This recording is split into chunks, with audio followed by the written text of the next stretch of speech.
Good evening. We're going to start the meeting for tonight for Wednesday, December 16, 2015, Brunswick City Council. We have the agenda portion of the meeting. We have ordinances on second reading. 501, ordinance to amend and supplement the revised general ordinance of the City of New Brunswick, Title 8, Chapter 56, providing for paid sick time and paid sick time leave within the City of New Brunswick. 502, an ordinance authorizing a special emergency appropriation for the preparation and execution of a complete program of revaluation of real property mandated by the State of New Jersey for use of the tax assessment of the City of New Brunswick, Middlesex County, New Jersey. Ordinances on first reading. 503, ordinance to amend and supplement the revised general ordinance of the City of New Brunswick, Title 10, Vehicles and Traffic. Amend two schedules of the city ordinances. Section 10, 16, 20, Schedule 24, no parking at any time. Section 10, 16, 30, Schedule 26, no parking certain hours. Section 10, 28, 30, Schedule 41, designation of permanent parking areas. G, resolutions. 538, approve agenda amendments. 539, approve payroll. 540, authorize refund for redeemed tax sale certificates. 541 is pulled as unnecessary, requested the clerk. 542, approve request for use of city sidewalk requested by Tormel Chipman, location Seaton Street between Troop Avenue and Remsen Avenue, for Hatton Scarf Drive, date Sunday, December 20th, 2015, time 1 p.m. to 3 p.m. 543, pulled as unnecessary, have to find the Chief Financial Officer. 544, approve and direct award of contract to be determined for temperature control HVAC maintenance and repair, specification number 466-15P, not to exceed, is to be determined. 545, approve emergency appropriations for 2015 city budget, water utility. 546, approve resolution canceling various general capital improvement authorizations. 547, authorize reimbursement to multi-family property owners for trash and recyclables for years 2015. Trash amount is $504.33.92. Recycling amount $56,779.74. 548, authorize sale of surplus city real property. Location 163 Howard Street, Block 249, Lot 14. 549, approve amendment of resolution R091509. Reason, pay additional legal fees in the amount of $1,173 to Benedict and Altman, the police director Andy Caputo, on the matter of Stephen Middleton versus the City of New Brunswick, from $8,761.50 to $9,934.50. 550, approve payment for emergency procurement water utility. Supply and install 2 submersible transducers in backwash tanks. Supply and install 2 remote digital readouts in the PVC enclosure and calibrate outputs to existing SCADA channels with multiple maintenance companies, not to exceed $10,740. Purchase order number D82985. 551, approve payment for emergency procurement water utility. For chemical feed automation, alum pacing, sulfuric acid pacing, hypo pacing, effluent pressure control at the water treatment plant with Enterprise Automation Incorporated, not to exceed $16,000. Purchase order D80910. 552, approve payment for emergency procurement water utility for CO2 contact time electrical installation, electrical materials 4-20MA isolator, engineering labor at the water treatment plant with Enterprise Automation Incorporated, not to exceed $5,255. Purchase order number D80911. 553, approve payment for emergency procurement water utility for repair a 30-inch raw water line in Lewis Street and Hampton Street with B&W Construction in New Jersey, not to exceed $20,000. Purchase order D83313. 554, approve payment for emergency procurement Parks Department, Memorial Stadium for concrete and masonry work for Memorial Stadium with A&M Plumbing and Heating LLC, doing business as A&M Contracting, not to exceed $26,463. Purchase order D83456. 555, approve amendment resolution R101566, to increase the number of tax appeals in the amount of $10,000 with overwhelming Miranda and Lucas. The Special Counsel for Tax Appeals, Division of Assessments, from $60,000 to $70,000. 556, approve amendment resolution R101561, reason to pay additional legal fees in the amount of $1,623.50. The large bidder for police officer Daniel Maison in the matter of Deloach versus Senior versus City of New Brunswick, from $23,4750 to $24,671. 557, approve amendment resolution R121469, change order number 1 with Ray Palmer Associates Incorporated for rehabilitation of the gravity filters and Appurtenances, what is it? Appurtenances. Appurtenances, that's it. Water utility, specification number 252-252-14W, amount $29,091.92. Approval of this change order will not constitute an increase of 20% or more of the original contract. 558, approve relaxation of the city noise ordinance, requested by Langen Engineering on behalf of Bar and Bar. Perform site and building work associated with East Tower Project, Rockville Johnson University Hospital, dates between December 17, 2015 and January 30, 2016. Over an 8 to 10 day period, time 7 p.m. to 6 a.m. 559, approve amendment of Resolution R-101521, change order number 2, with Joe Med Contracting Corporation, Plum Street Sanitary Sewer and Roadway Improvement, specification number 886-15. The amount is $1,688.88. Approval of this change order will not constitute an increase of 20% or more of the original contract. 560, approval of contract with Black Rock Enterprises, LLC. Rutgers Village Area Asphalt and Curb, specification number 890-15, not to exceed $498,990.25. 561, authorized release of site performance guarantee, irrevocable letter of credit number 22270, in the amount of $147.50 to 205 Eastern Realty LLC for 205 Eastern Avenue, Block 82, Lot 6.02. 562, approval of amendment of Resolution R-111545, reason to pay additional legal fees in the amount of $6,132 to the Palmer Law Firm LLC for special counsel at City of Brunswick, advertising Marback Construction Corporation from $17,499.89 to $20,632.19. 563, approve of resolution R-111523, change order number 1 with Ambient Group LLC, doing business Ambient for soil disposal for the water utility, specification number 41615W, amount is $13,680. Approval of this change order will not constitute an increase of 20% or more of the original contract. 564, approval of order contract with Buyer Ford, first deliver 2016 prisoner transportation vehicle for the police department. Specification number 490-15, not to exceed $39,572. 565, approve order contract with Stavola Asphalt Company Incorporated. Furnish and deliver bituminous materials. Term 12-month period commencing December 17, 2015 and ending December 16, 2016. Specification number 465-15P, not to exceed $211,850. 566, approval of work contract with On-Site Fleet Service Incorporated for emergency vehicles, parts and repair services for the fire department. Term 12-month period commencing December 17, 2015, ending December 16, 2016. Specification number 492-15P, not to exceed $100,000. 567, advising consent to Senior Advisory Council Board appointments. Named Margaret Booker, Lori Dershowitz, Mary Elwood, Floyd Glover, Lance Overtree Owen, Margarita Seville, Rodea Scott, expires December 31st, 2017, 2-year term. 568, advising consent to appoint for reappointment. Kevin Turner, expires December 20, 25-year term. Department authority. 569, advising consent to Construction Board of Appeals reappointments. Peter Lampin, Thomas Valenti, expires December 31st, 2017, 2-year term. 570, advising consent to Library Board of Trustees reappointments.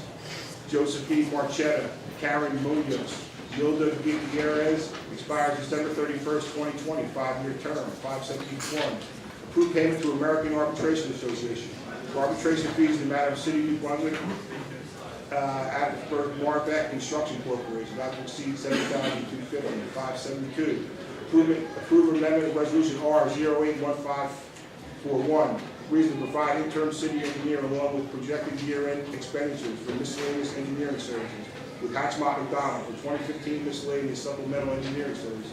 Specification number 868-14 RFP, not to exceed $60,000. 573, approve relaxation of the city noise ordinance requested by New Brunswick Police Department, paving at Park Avenue and Eastern Avenue as part of the Middlesex County Traffic Signal Replacement Program, dated Saturday, December 19, 2015. Alternate date, Saturday, December 26, 2015. Time 7 a.m. to 5 p.m. 574, approve relaxation of city noise ordinance requested by Joe Med Contracting Corporation. Mr. Council President, Yes. we request for the engineering department to pull this item. 574. Correct.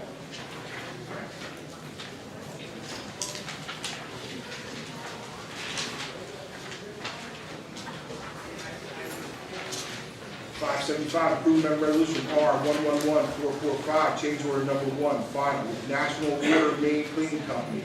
Modify the scope of work with the sanitary sewer cleaning and CCTV contract, specification number 863-14, the amount is $36,6368. Approval of this change order will not constitute an increase in 20% or more of the original contract.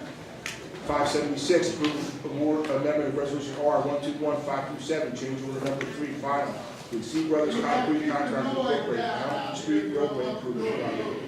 Specification number 845-14, the amount is $750. Approval of this change order will not constitute an increase of 20% or more of the original contract. 577, authorize tax collector to transfer overpayments on several tax and utility accounts. That's it? Okay. Mr. Clerk, call the roll, please. Councilmember Anderson. Here. Councilmember Escobar. Here. Council Vice President Fleming is absent. Councilmember Garlotti. Here. Council President Egan. Here. Please be advised that the notice required from the Open Public Meetings Act have been complied with and satisfied, and that the annual notice, which gave sufficient notice of the time and place and conduct of all public meetings of the municipal council of the city of New Brunswick, has been filed with the city clerk, has been placed on an appropriate bulletin board in the lobby of City Hall in New Jersey, and has been transmitted to the official newspaper of the city of New Brunswick, namely the Home News Tribune. Please stand for the pledge of allegiance. I pledge allegiance To the flag of the United States of America and to the republic for which it stands, one nation, under God, indivisible, with liberty and justice for all. We'll have a moment of silence for our men and women serving in our armed forces during this holiday season. And we'll also have a moment of silence for our men and women who lost their lives in battle. Thank you. We have minutes from November 18, 2015. Can I get a motion for the minutes? Second. Roll call. Councilmember Anderson. Yes. Councilmember Escobar. Yes. Councilmember Garlotti. Aye. Council President Egan. Yes. Before we get into the rest of the meeting here, I want to let you know that we have our compliance officer from the fire department, Mr. Guagliano, and he's letting me know that we're going to have to move some people out of the room, and if you need this, after you speak, if you're done speaking, we're going to ask you if you can leave, that'd be great, because we're under a fire hazard here, according to him. So we're going to try, if he asks people to move out of the way or get out of the hallway, it's just because of compliance rules. So just to let everybody know about that, okay? The first thing we're going to do is we have a public hearing on a bid protest for the temperature control for the HVAC. Mr. Shammy, would you like to get us up to speed with this, please? This is a matter involving a protest by a bidder in connection with a service contract for temperature control HVAC maintenance and repairs for city properties. I'm going to ask Mr. Hamilton, special counsel, to handle this matter. I know he's been involved, contacted all the bidders who were involved. Now would be the time for anyone who's here in connection with this matter to come forward or stand up. And then I'll turn it over to Mr. Hamilton. Okay. Sir, you are? Nancy, brother. You're with Nassas Brothers? Yes. Is anybody else here from any other HVAC? We're here from where? Reb Heating? Reb Heating? Yes. How about the unit 10? I'm here from you. You're here? You're here for unit 10. Okay, everybody, all the parties are here.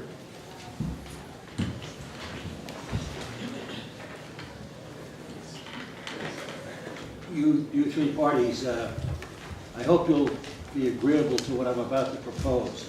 I'm going to outline what I understand the basic facts to be, rather than calling witnesses to do it. If, when you come up to make your remarks later on, you disagree with anything that I've said, please let us know, because we want the matter to proceed on the basis of agreed facts, or at least not contradicted facts.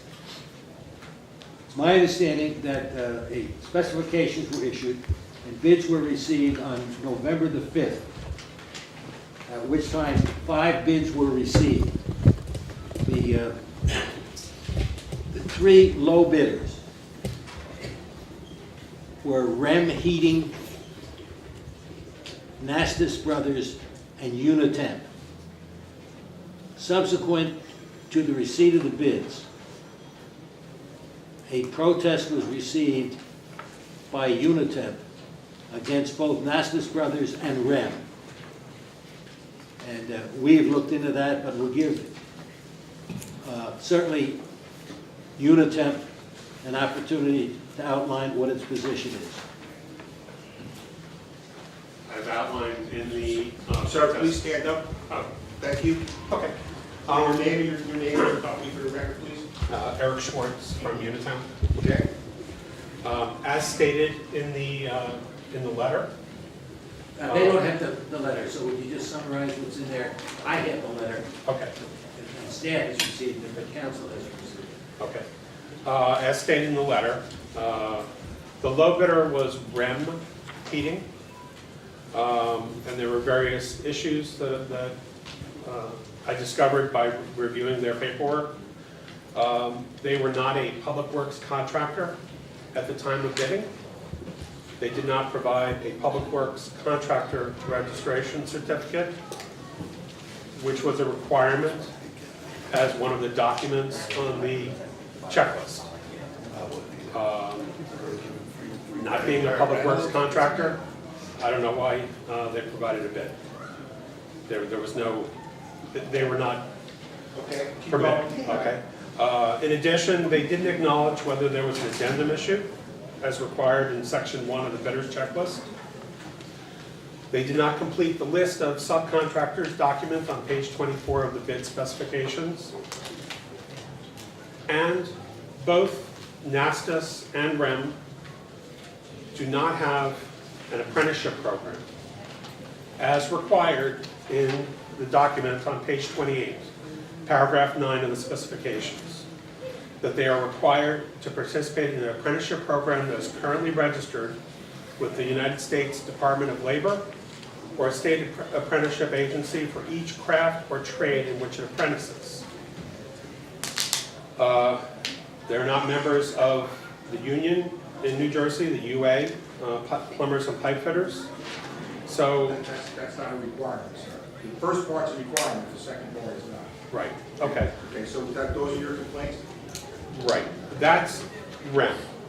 Nastas did not acknowledge whether there was an addendum issue that's required on section 1 of the bidder's checklist.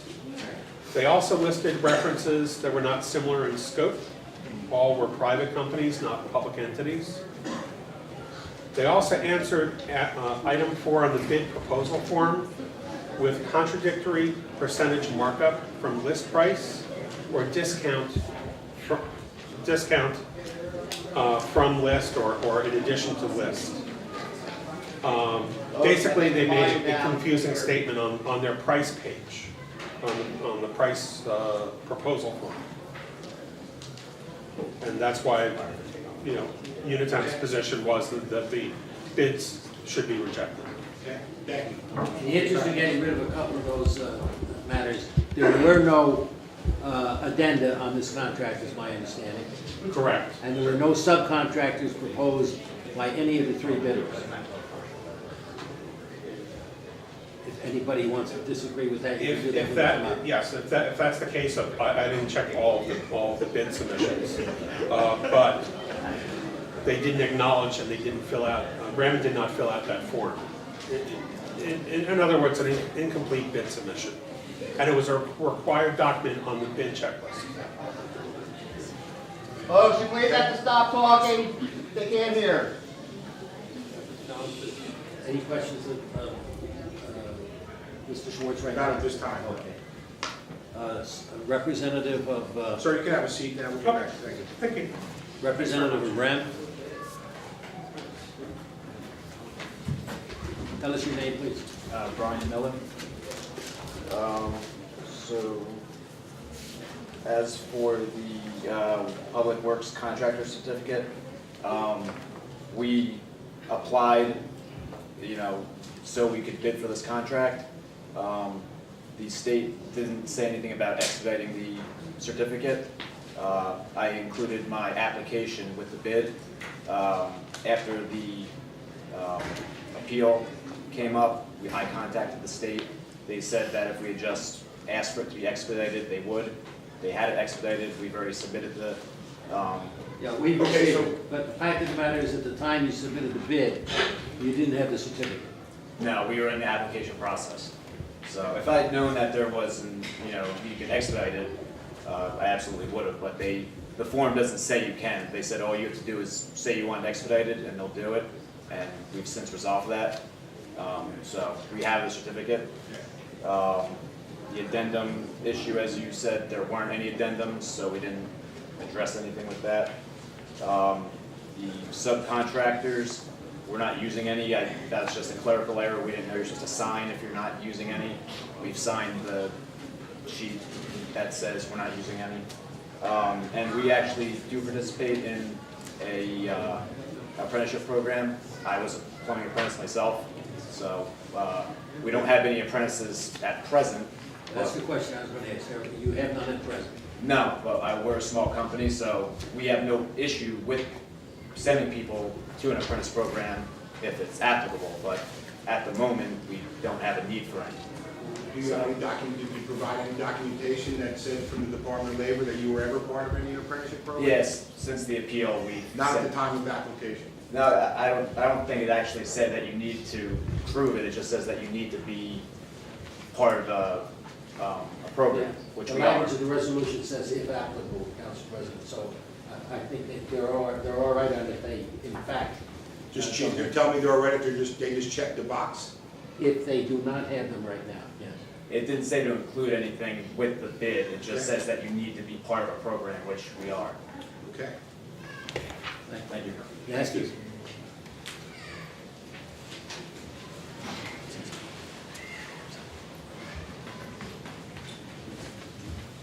Carmen Estes. Yeah, on the specifications for the addendum, there was none. Apprenticeship program, I'm involved in Middlesex County VOTEC. At present, we have no apprentices. My question to you, Tim, how much CAM money was offered to you? Excuse me, sir. This is not a conversation between you. I'm running the meeting here. Just answer the questions and we'll. I'd like to know from Unitemp if they were offered any CAM money from the union to bid this contract. What is CAM money? It's when the union offers a union contractor money to be more competitive against the non-union contractor. First of all, we're getting to the questions about you. We're not, they went up there already, okay? I'm running the meeting here, Mr. Nastis, okay? So tell us about the certified apprenticeship program. Do you have any letter or documentation that said that you presented at the time of application? I didn't send it with the time of application. I have a copy of one that we acted with and the guys that ran with it at the time. At present, I have no apprentice. Okay, but you have had them in the past, Yes. okay?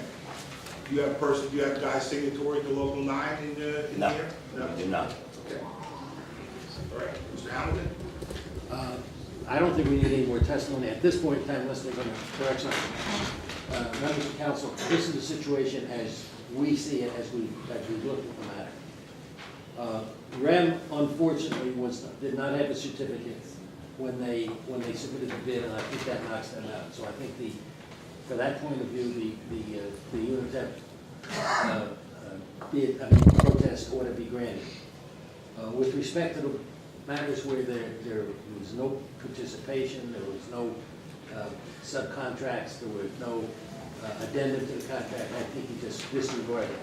I think the issue you got before you is on the apprenticeship. And it's my understanding that Anastas participates in that, and it's my understanding that Mr. Wright, is it? Schwartz. Miller? Miller, Mr. Miller, they participated. I'm not sure what this CAM issue is all about.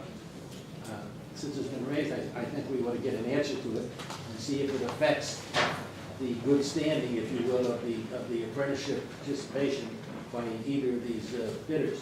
I don't understand why that would have anything to do with the bidding process. If the guy got market recovery money, CAM money, or anything, what does that have to do with the protest here today?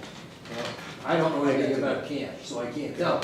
It depends on what. I know a little bit about it, and I don't understand why that would have any bearing on awarding the project. But you can answer the question if you want to, you don't have to answer the question if you don't want to. I'm not at liberty to answer the question. Okay. Thank you. Yes, sir, Mr. Well, Nasty. my point when you say prevailing rate is to put us all on an even playing field. CAM money takes that out of an even playing field. Would you tell the rest of the council, just to keep it? That's not true. What's that? I say, you know very well, because other members of council don't. I'm just under the impression prevailing rate puts us on an even playing field, union, non-union contractors, is why it was presented to the state of New Jersey. If you're getting CAM money, that's not putting us on an even playing field. That's, an advantage to union contractors. Being in a union, that's his Do you know local of brother. anything that makes that illegal? No, I don't, I'm just asking. Right, and contractors that are on prevailing rate jobs and don't pay the prevailing rate, cheat on the prevailing rate. So that happens also too. So there's two sides every sword here, Mr. Massey. And just because he got market recovery or CAM money or anything like that, he still put a dollar value on what he's going to pay his guys an hour, just like you did, right? And according to those documents, you were lower than him, correct? Correct. That was the sequence. The second bidder was Nasus, and the third was Unitem. Okay. Members of council have any other things you want elicited on the record at this point in time? No, I would like to make a motion to go into closed session to discuss this. So we want to go into closed session to discuss the matter of the HVAC maintenance program, the bid protest for the city of New Brunswick. Can I get a motion? So moved. Second. Second. Councilmember Anderson, Yes. Councilmember Escobar, Yes. Councilmember Garlotti, Aye. Council President Egan. Yes. We're going to make a motion to go back into open session. So moved. And a second. Can I get quiet, please? Quiet. Roll call. Councilmember Anderson, Yes. Councilmember Escobar, Yes. Councilmember Garlotti, Aye. Council President Egan. Yes. In the closed session, there was a discussion of the testimony that was received and the documents, and there's a feeling that the specification as drawn, particularly with respect to the apprenticeship program, is misleading. We've got one document that says it applies at $100,000. The other does not have that. So there's going to be a motion to rebid, to reject all bids and to authorize rebidding. So this time I would like to make a recommendation to reject those two bids and rebid the services. Second. Councilmember Anderson, Yes. Councilmember Escobar, Yes. Councilmember Garlotti, Aye. Council President Egan. Yes. Thank you, gentlemen. Thank you, everybody. 501, we have ordinances on second reading. An ordinance to amend and supplement the revised general ordinance of the city of New Brunswick, Title 8, Chapter 56, providing keep it down, please, and paid save time within the city of New Brunswick. Did anybody? I'm just taking a guess here. Yes, Mr. I'm going to have Mr. Patterson get up and give some brief words on the ordinance. Thank you. Thank you. Thank you, Mr. Council President. As you know, the council and the city have been discussing a sick time ordinance for many months now, about six or 8 months. And we've been working with the local advocacy groups on that, with local businesses, both large and small businesses, and other business advocacy groups to come up with a good ordinance on this. And I just wanted to give you a little bit of background about sick pay generally. In the advanced economies in the world, in Europe, Japan, Australia, and so forth, paid sick time is common. In the Organization of Economic Cooperation and Development, which is the 34 most advanced economies in the world, the United States is the only one that does not mandate paid sick time. But across the nation right now, there is a movement towards having paid sick time. In the last few years, 4 different states have adopted paid sick time: Massachusetts, Connecticut, Oregon, and California. In addition to that, Washington, D.C. has also adopted it. A number of cities have individually adopted it, including Montgomery County, Maryland, New York City, Philadelphia, Pittsburgh, Seattle, Tacoma, San Francisco, and Oakland, California. And in New Jersey, 10 different communities have already adopted a paid sick time ordinance, including Montclair, Bloomfield, Newark, Jersey City, Irvington, Patterson, Passaic, East Orange, Trenton, and the most recent, which was Elizabeth. So New Brunswick has come up with its own version of a paid sick time ordinance. In addition to that, this ordinance would include safe time. We would be the first community in New Jersey to have safe time included in the ordinance. Safe time is when someone is involved with domestic violence incidents. They need to take time off to either deal with the incident itself, go to court on that matter, or similar type things, that they would be able to take time to address that and keep their family safe. The ordinance that we are proposing covers businesses based in New Brunswick. So if it's a business that's based in Monroe Township, North Brunswick, or Piscataway, this ordinance would not cover them. The city of New Brunswick does not have the authority to cover a business that's outside of our borders. But the way we've crafted the ordinance, it would cover the temporary help service firms. These are the employment agencies that many people in the city are employed through. Those temporary help workers are employees of those service firms.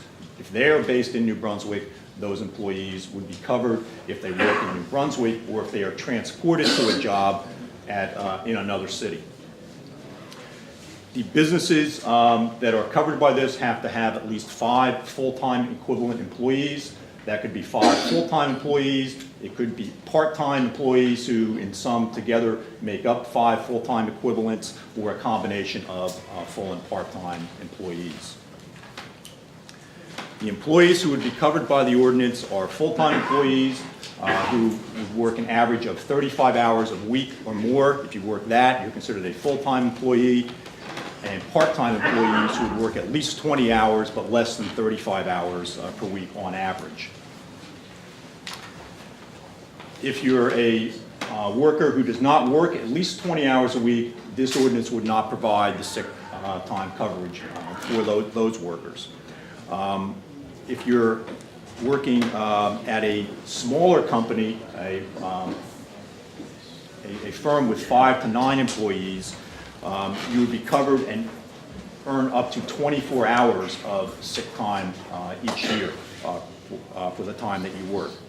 If you're at a company with 10 or more full-time equivalent employees, you could earn up to 40 hours if you're a full-time employee and 24 hours if you're a part-time employee.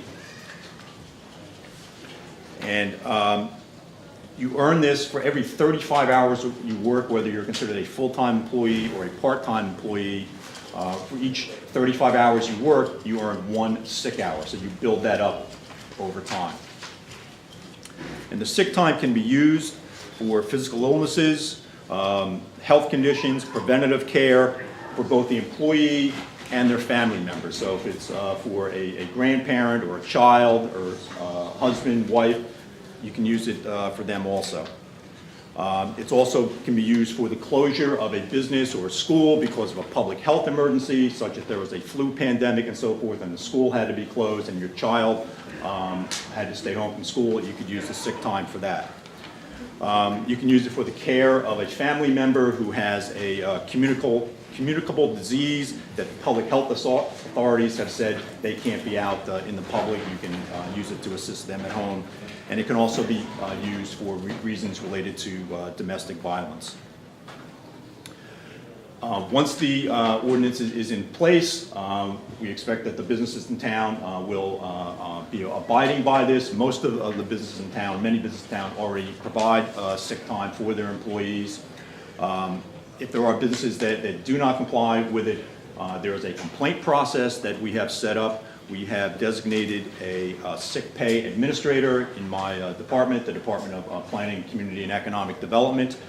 We are located next door on top of the post office, and we'll have a sick pay administrator, Ms. Maria Cody, who is in the back there, if you want to wave your hand back there. She will be handling all the nuts and bolts of the day-to-day operations. If you want to make a complaint, we will have forms. You'll be able to get them off of the webpage or come to our office to get them. You'll submit them to us, and the sick pay administrator will try to work that out between the employee and the employer to try to resolve it in a quick and reasonable fashion. If they're not able to do that and it's a valid complaint, It will then make a complaint to municipal court, and there will be a hearing there, and if it's found to be a valid complaint, fines would be issued, and restitution would be given to the employee if that's appropriate. So that's just a quick synopsis of what the ordinance is. On the city's website, there is an FAQ, a frequently asked questions form on there that you can go to get more information about it. We had a few of them out there on in the hallway before the meeting, so some of you may have picked up that to find out more information, but you can check out the city's website, cityofnewbrunswick.org, and right on the front page it has some basic information. And if the ordinance passes, we'll be fleshing out that webpage with additional information about the ordinance. Thank you, Mr. Patterson. Thank you.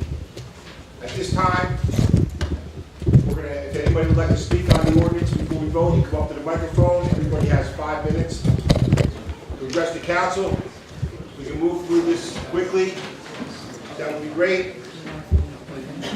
Excuse me? Up to 5 minutes. Thank you. Absolutely.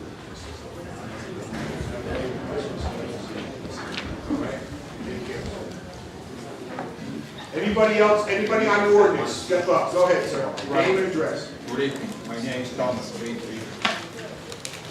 Mi comparecencia esta noche aquí es para Good evening, Council. Tonight I'm here on behalf of Unity Square porque yo represento a la comunidad. Yo soy una de las personas que vivo aquí en Brunswick y trabajo para agencias. I am one of the community members that lives and works in New Brunswick. Y he sido afectado en múltiples ocasiones cuando no he podido ir a trabajar porque tengo alguna dolencia o alguna enfermedad. And I have been affected on multiple occasions of not being able to take a day off because of illness or any cold I might catch. Esta ordenanza viene a resolver un gran problema aquí en New Brunswick, en esta ciudad. This ordinance will resolve a very huge problem that happens here in New Brunswick. Hemos tenido largas jornadas de reuniones alrededor de todo un año. We've had many community meetings throughout this whole year. Y queremos darle las gracias a todos ustedes en este momento. And we'd like to give thanks to each council member. Porque esta ordenanza fue una realidad. Because this ordinance has become a reality. La comunidad de New Brunswick estará bien agradecida de ustedes. The New Brunswick community will be forever grateful for what you've done for them. Thank you.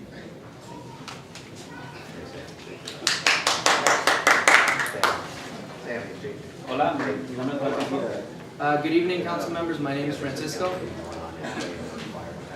Yo vivo aquí y trabajo. I work in New Brunswick and live here as well. Casi llevo 20 años aquí. I've been here nearly 20 years. Y durante esos 20 años nunca he visto que New Brunswick tenga un día de enfermedad pagada. And in those 20 years, I have never seen any type of earned sick leave benefits. Ya es justo que New Brunswick tenga días de enfermedad a todos los trabajadores como yo, que quieren evitar la multiplicación de las enfermedades públicas en las escuelas, en los trabajos. It is time for New Brunswick to see benefits like earned sick leave to prevent the spread of illnesses in schools, restaurants, or other workplaces. Bueno, le quiero dar las gracias si el Consejo aprueba esta ley y usted, su señoría, lo firma. I'd like to give thanks to all the council members for, again, making this a reality. Muchas gracias por escucharnos a Union Square, Proyecto Esperanza y New Ley. Thank you for hearing us when we came out to talk on behalf of Unity Square, New Labor, and Esperanza. Primeramente Dios, esta ley se hará una realidad y gracias a Dios y a ustedes por escucharnos. Thank God that this ordinance will finally be a reality.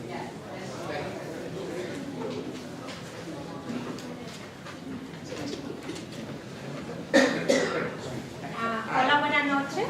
Mi nombre es Reinalda, yo soy miembro de New Labor y también soy residente de New Brunswick. Good evening, my name is Reinalda. I'm a member of New Labor as well as a community member of New Brunswick. Primeramente, gracias porque la ordenanza la cual apoya a todos los trabajadores para tener días de enfermedad días pagados por enfermedad, nosotros suponemos que es un hecho de que va a pasar. First and foremost, thank you for the earned sick leave ordinance. We are hoping that it will be approved. Ya que esta ordenanza también beneficia a los trabajadores de agencia, es bien importante para nosotros que nos den días de enfermedad pagados, ya que por muchos años aquí en Brunswick ni en ninguna área alrededor nos han dado ese beneficio. Most important factor of the ordinance is agencies receiving earned sick leave as well, which most of New Brunswick is employed by. It would affect thousands of community members here in New Brunswick. Y también es muy importante porque ningún trabajador debería ir enfermo a trabajar, pero el trabajador siempre está yendo a trabajar aunque sea enfermo, porque si no, no recibe un cheque. Most important of all is that no worker should have to work on a day that they are ill or are getting ill. It is a very great benefit. Nos hubiera gustado de que la ordenanza realmente cubriera a todos los trabajadores, porque todos los trabajadores merecemos ser cubiertos. We would have loved that the ordinance covers everyone, because everyone deserves a benefit like this. Pero seguiremos luchando a nivel estatal para poder pasarla a nivel estatal. And we will keep fighting at a state level with New Brunswick backing up earned sick throughout the state. Gracias y nuevamente, más que nada que la comunidad quede cubierta. Thank you again, council members, and thank you for taking care of the community. Thank you.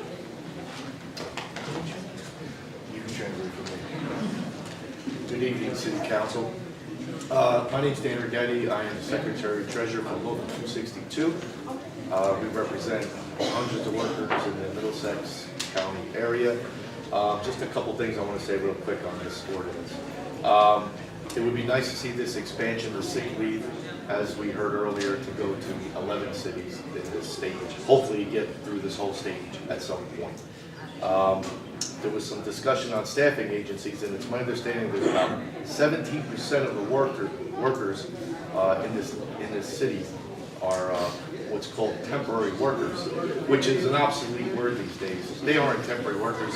These temporary workers are working 23, 24 months consecutive without any sick time. We've worked my local with Unity Square. That's why I have this shirt for all these people with the aqua shirts on, and we've dealt with a lot of the grassroots relationships and credibility issues and workers' rights issues. And I hope to see this pass for the workers in New Brunswick. And lastly, we have to have some enforcement of this and make sure that these folks do get this sick pay. And it was refreshing to hear that there will be some fines given to employers that do not give it to the workers. Because sick time is not just a worker's right, it's a human right. And we should all look at that and say, you know, if you're sick, you should not be forced to go to work. Thank you. Thank you, sir. You're welcome. Hi, Patrick Gibson. I live at 23 Hartwell Street. It's really wonderful to see this ordinance being passed and expanded to New Brunswick. Sick time is really, really, really good public policy, and also I just wanted to briefly draw attention to safe time. I think it's excellent that New Brunswick is implementing that, and the first in the state to do that. That's really wonderful. I know there are a number of categories of workers who aren't covered under the ordinance being considered today. There are people who work at businesses with 5 or fewer employees, fewer than 20 hours, and also certain per diem temporary workers at hospitals. I think the public policy or the public health implications of paid sick leave are really, really strong. I think that's a very strong pitch because you don't want people who are sick going to work spreading illness to others. And so I was wondering how the conclusion was come to that people who work part-time or at small businesses or in hospitals aren't important vectors for the transmission of disease to consider in a bill like this? Are you asking a question? Yeah. Well, as far as the per diem people go in the hospitals, when they work per diem, they make a deal with the hospital. They don't get any benefits. They work for, they're there just to pretty much get salary. Most people that work per diem, the way most of the hospitals per diem work. They're there as a, as you know, an hourly employee. They get a higher hourly rate, more money in the envelope without taking the benefits.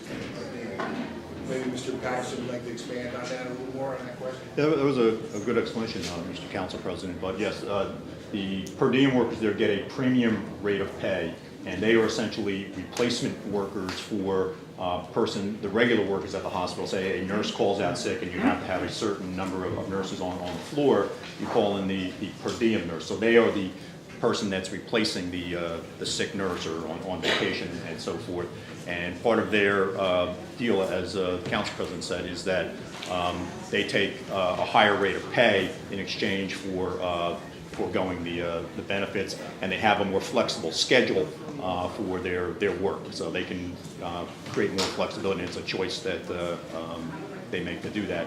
And from what the hospital said, they do their annual surveys of employee satisfaction, and the per diem workers are actually the ones who say they're the most satisfied with their work conditions there. And I guess with regard to places of work that have higher or fewer employees or people who work fewer than 20 hours? It's a balancing. As I'm sure we'll hear from some of the other commenters here tonight on the business side. This is a cost to the business that they have to bear. And as a small micro enterprise, the cost of doing that may be too burdensome for them to bear. So we made a cutoff there. And having those kind of cutoffs is common in a lot of these ordinances. In Seattle, for example, it's at 4 full-time equivalents or less. Even it's in New York, I believe that it's 10, and in Connecticut, it only applies to firms with 50 or more employees. So we're trying to get a balance here so that we're not uncompetitive, putting undue burdens on smaller businesses, but providing the maximum amount of benefits that we think are reasonable to provide. Thank you very much. I hope you pass this ordinance. I think it's a wonderful first step, and I encourage you to expand paid sick leave to the remainder of workers in Brunswick. Thank you, sir. Thank you. Next. Buenas tardes, mi nombre es Javier Ramírez. Good afternoon, council members. My name is Javier Ramirez. Pertenezco a la comunidad de New Brunswick. I'm a member of the New Brunswick community. Les quiero dar las gracias por apoyarnos y por haber aceptado el pedimento que les hicimos y por la ley que están tirando para favor de nosotros que trabajamos por agencia. First and foremost, I'd like to thank you for all your support and all your and working together with the community and hearing our voice on getting paid sick leave, making paid sick leave a reality. Yo soy uno de los trabajadores de las agencias y las agencias no les dan días de enfermedad, no les dan días de feriados, no les dan nada. Y ahora con la ley que los han apoyado ustedes, ahora los van a tener que dar todos los días. I am an agency worker myself, and you get no benefits while working through an agency. And now with this law, it'll be some benefits that'll do good. Porque hasta enfermos vamos a trabajar, como somos pobres y honrados, pues vamos a trabajar enfermos y todo, y esperamos que hasta las enfermedades ahora van a bajar un poco, porque ahora vamos a cuidar más. Regardless of being well or not, we would have to show at work. They don't really care whether you're sick as long as you're there working. So this is a good thing, and hopefully will reduce illnesses in workplaces. Les quiero dar las gracias y decirles que Dios los va a bendecir mucho por haberlos apoyado. We'd like to say thank you and God bless you for speaking for us. Gracias.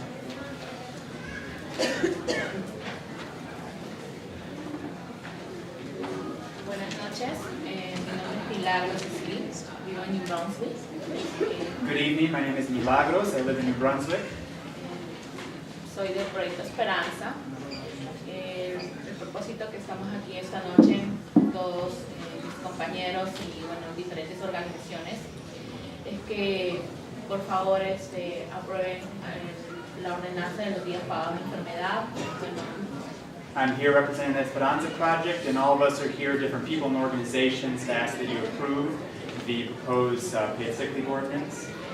yo un tiempo trabajé en agencias Before, I was working with temporary agencies, y bueno, he visto muchas injusticias hacia nosotros, los hispanos, and I've seen a lot of workplace injustices, especially towards Latino workers. y nunca hemos tenido un día pagado de enfermedad. We've never had a paid sick day. Y les pido, voy a ser muy breve porque sé que todos quieren hablar. Bueno, nosotros somos el proyecto Esperanza, nos unimos junto a United Square y a New Labor. So just to give you a little background, the Esperanza Project, we came together to join the campaign with Uni Square New Labor at the beginning of the year. Estamos unidos a esta campaña para los días pagados de enfermedad. Y bueno, también nos hemos reunido como proyecto con la señora Rebecca Escobar, con el alcalde. We've also had the opportunity as the Esperanza Project to meet with Councilwoman Escobar and also with the mayor. Y le pedimos por favor que aprueben la ordenanza hoy como un regalo de Navidad para la familia de New Brunswick. And we ask you to approve this ordinance tonight as a Christmas gift to New Brunswick families. También pedimos que consideren extender los beneficios de esta ordenanza a los trabajadores para un mayor futuro. And we also ask that you consider moving forward, expanding this ordinance to cover more workers in the future. Bueno, muchas gracias por escucharme y que Dios los bendiga a todos. Gracias. Thank you for listening, and God bless you all. My name is Phyllis Salo Kay, and I'm the Executive Director of New Jersey Citizen Action, which is located in New Jersey. I live in West Orange. We are absolutely thrilled that the City of New Brunswick and the City Council has really stepped up to the bar to pass an ordinance, especially an ordinance that is going to protect temporary workers. For the last 2 years, we have been working with organizations like those in this room in the 10 other towns in New Jersey that have passed paid sick days. However, we are concerned that the ordinance that you're going to be passing tonight excludes many workers and falls far below the minimum labor standards to ensure that everyone in the city of New Brunswick can take a sick day if they are ill or if a member of their family becomes ill. We're concerned that you're setting the bar low and that you're opening up confusion for employees and employers. We don't want to have restaurant workers, part-time workers being discriminated against and not getting covered. Leads to the fact that we're going to be eating in restaurants in New Brunswick and we have no idea what's in that special sauce, whoever just sneezed in it. And so we want to urge you to consider expanding the ordinance to include part-time workers, to include per diem hospital workers, to include workers in businesses of all sizes, and guarantee that every single worker in New Brunswick has the right to take off from work if they or a member of their family becomes sick or ill. It's a public health issue. You're commended for stepping up, and we just need to make sure that everybody gets the benefit. So thank you. Thank you. Hi there, my name is Rita Yilda. I live in New Brunswick on Brookside Avenue, and I also am here representing Food and Water Watch, which is a nonprofit that's actually located right down the street from here. And I kind of just wanted to echo what other people have said tonight. It is absolutely fantastic that this is up for a vote, but unfortunately, it seems like this was not exactly what was wanted, and this isn't the whole view of what this ordinance could be, right? People have talked about tonight how it doesn't actually protect temporary workers, it doesn't protect workers who work less than 20 hours, there are per diem workers and health workers that this doesn't protect. So, it seems like tonight that this ordinance will pass. Well, what I'm here to really advocate for is for an amendment to this ordinance to include all workers in New Brunswick. Everybody that works in New Brunswick, if you ask them, they're going to tell you, yeah, I work hard, and they deserve to have that time off if they get sick. If you're working hard and you get sick, you deserve to be able to go home and recuperate. And what if you get caught in this system where your employer does have 5 or less employees? Or what if you're only working part-time somewhere because of, whatever is going on? It's really unfair that this isn't expanded to everybody. I think that if you're working hard in New Brunswick, you should be guaranteed paid sick time off. So that's all I'm going to say tonight. Thank you so much for your leadership on this issue. And truly, I would ask that you revise this to include all workers in New Brunswick who deserve these protections. Hi, Craig Garcia from New Jersey Working Families.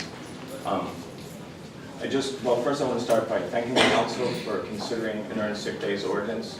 I've had the opportunity of working on actually all 10 of the earned sick days ordinances that have passed across the state. The first 2 I worked on as a staff member at New Labor, and I've since gone on to work on the 8 other municipalities that passed it with working families. I do want to commend the council for considering, an earned sick days ordinance. I do want to say, however, though, I'm a bit disappointed as an advocate for workers' right to see that there's many carve-outs in this ordinance that don't exist in the other ordinances that I don't think drive to the need and purpose of the other ordinances that we've seen passing across the state. And that's the need for protecting the public health of workers and the greater community. Particularly the issue that workers who work less than 20 hours are not covered under this ordinance. In all the other ordinances that have passed across this state, all workers are covered. Per diem hospital workers are covered under it. Workers who work part-time at a rate of 30-1. Now, the problem with covering workers that work, not covering workers that work less than 20 hours is that we have a growing problem in this country of part-time work. By creating a situation where workers who work less than 20 hours don't get paid sick days, that creates an incentive for employers to reduce hours, including in temp agencies, which I want to say I absolutely commend the council for stepping that up and working to cover temp agencies. That as continuing member of New Labor, I think that was a wonderful step, and I truly commend the council for doing that. But what this ordinance does is it creates an incentive for those same temp agency owners to reduce the number of hours. The work that temp agency workers already do is precarious, and the work that many workers here do in this town is very precarious. By reducing those, by creating incentive for employers to carve out workers that have worked less than 20 hours, it's going to affect people who work part-time. And who are the people who work part-time? They tend to be predominantly women. They tend to be predominantly people of color.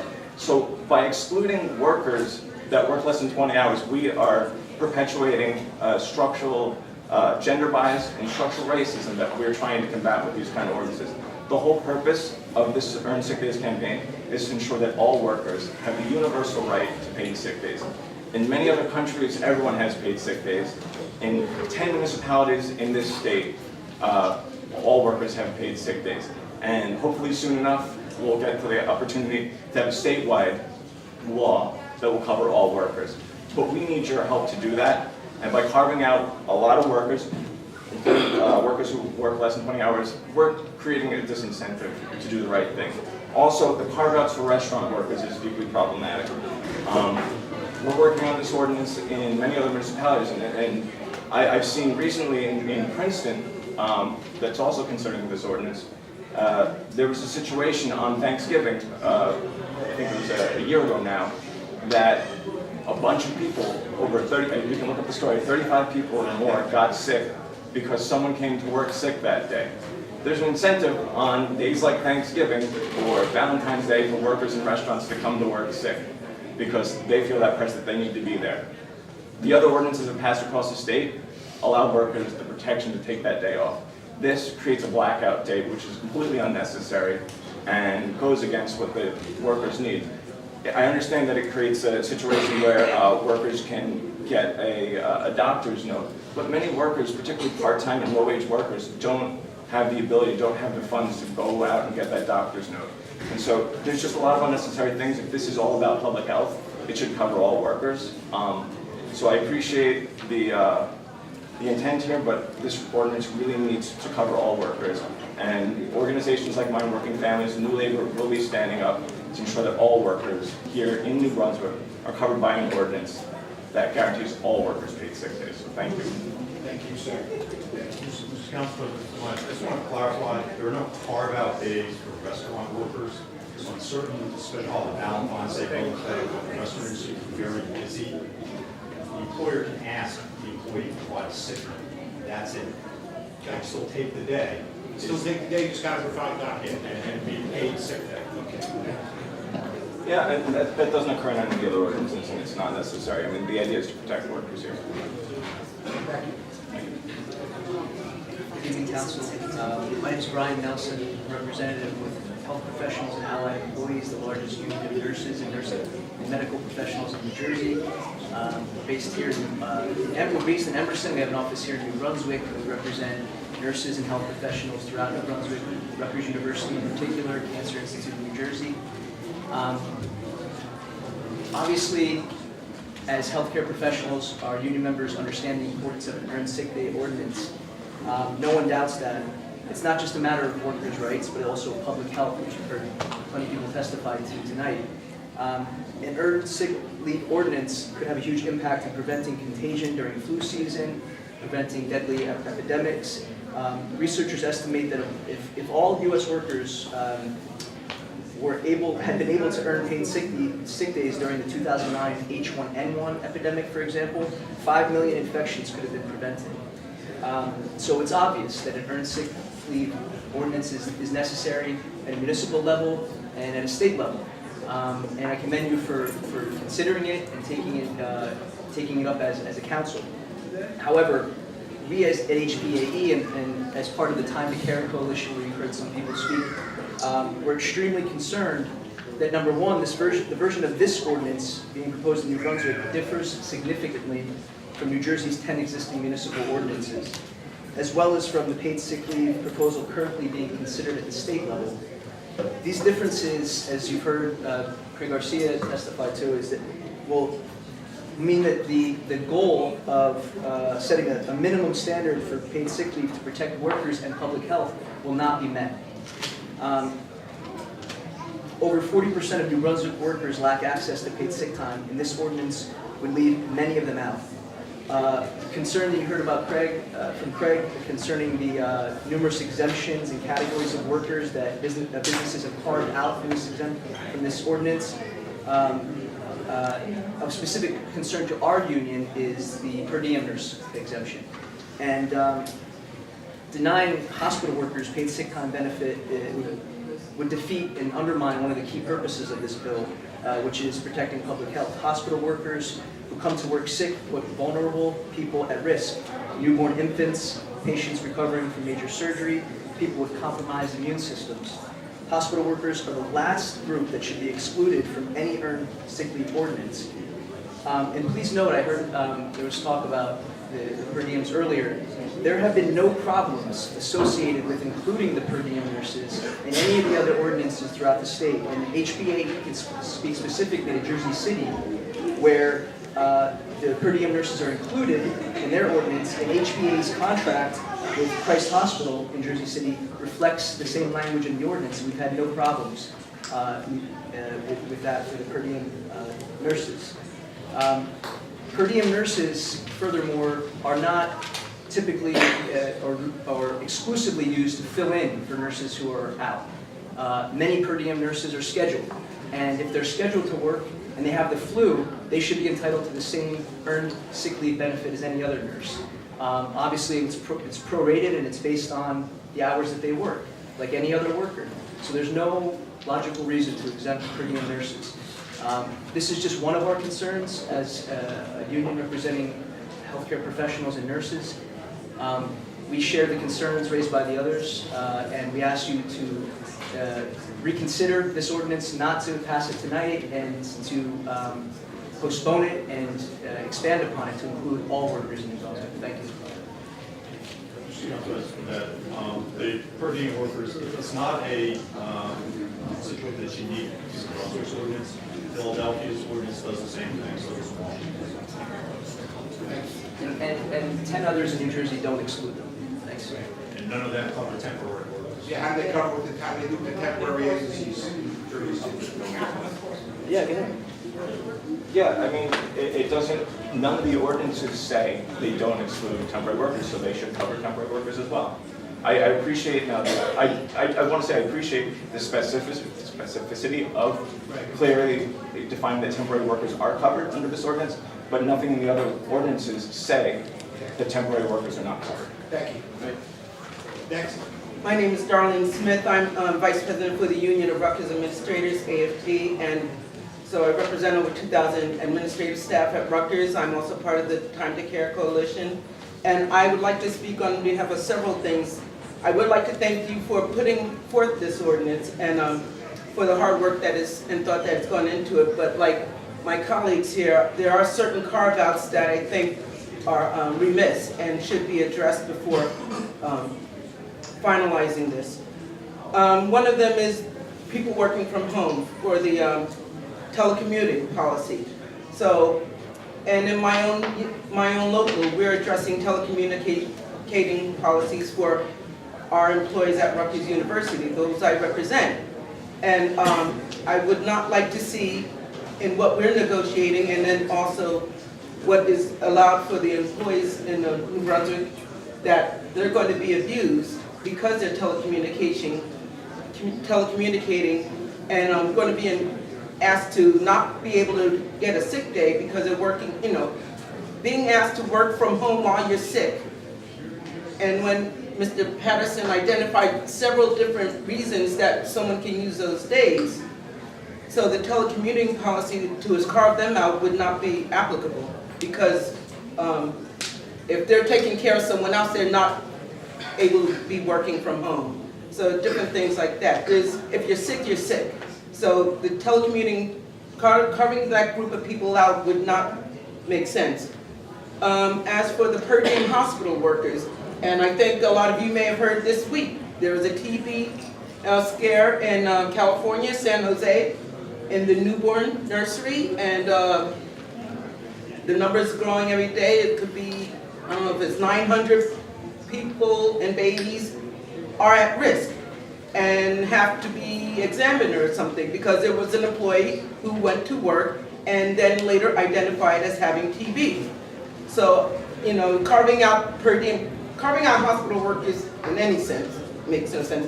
But per diem hospital workers, I know personally, my sister is a per diem physician and in pediatrics, and I would not advise her to go to work. And I've seen her contract. There are ways you can add that into the contract that they still get covered. Just because they may get paid a higher rate of pay does not mean that they're less likely to be ill. Plus, they don't get the other benefits. So I think carving out the medical staff is a big disservice, because, like you said, with these outbreaks, with a lot of these viruses and things resurging, I think you're going to put a lot of people at risk. And that also goes without saying about the hospital, the restaurant workers, which is usually the first place they make, with the food poisoning and everything like that, illnesses, foodborne illnesses and things like that. You don't want to be exposed to that in a restaurant.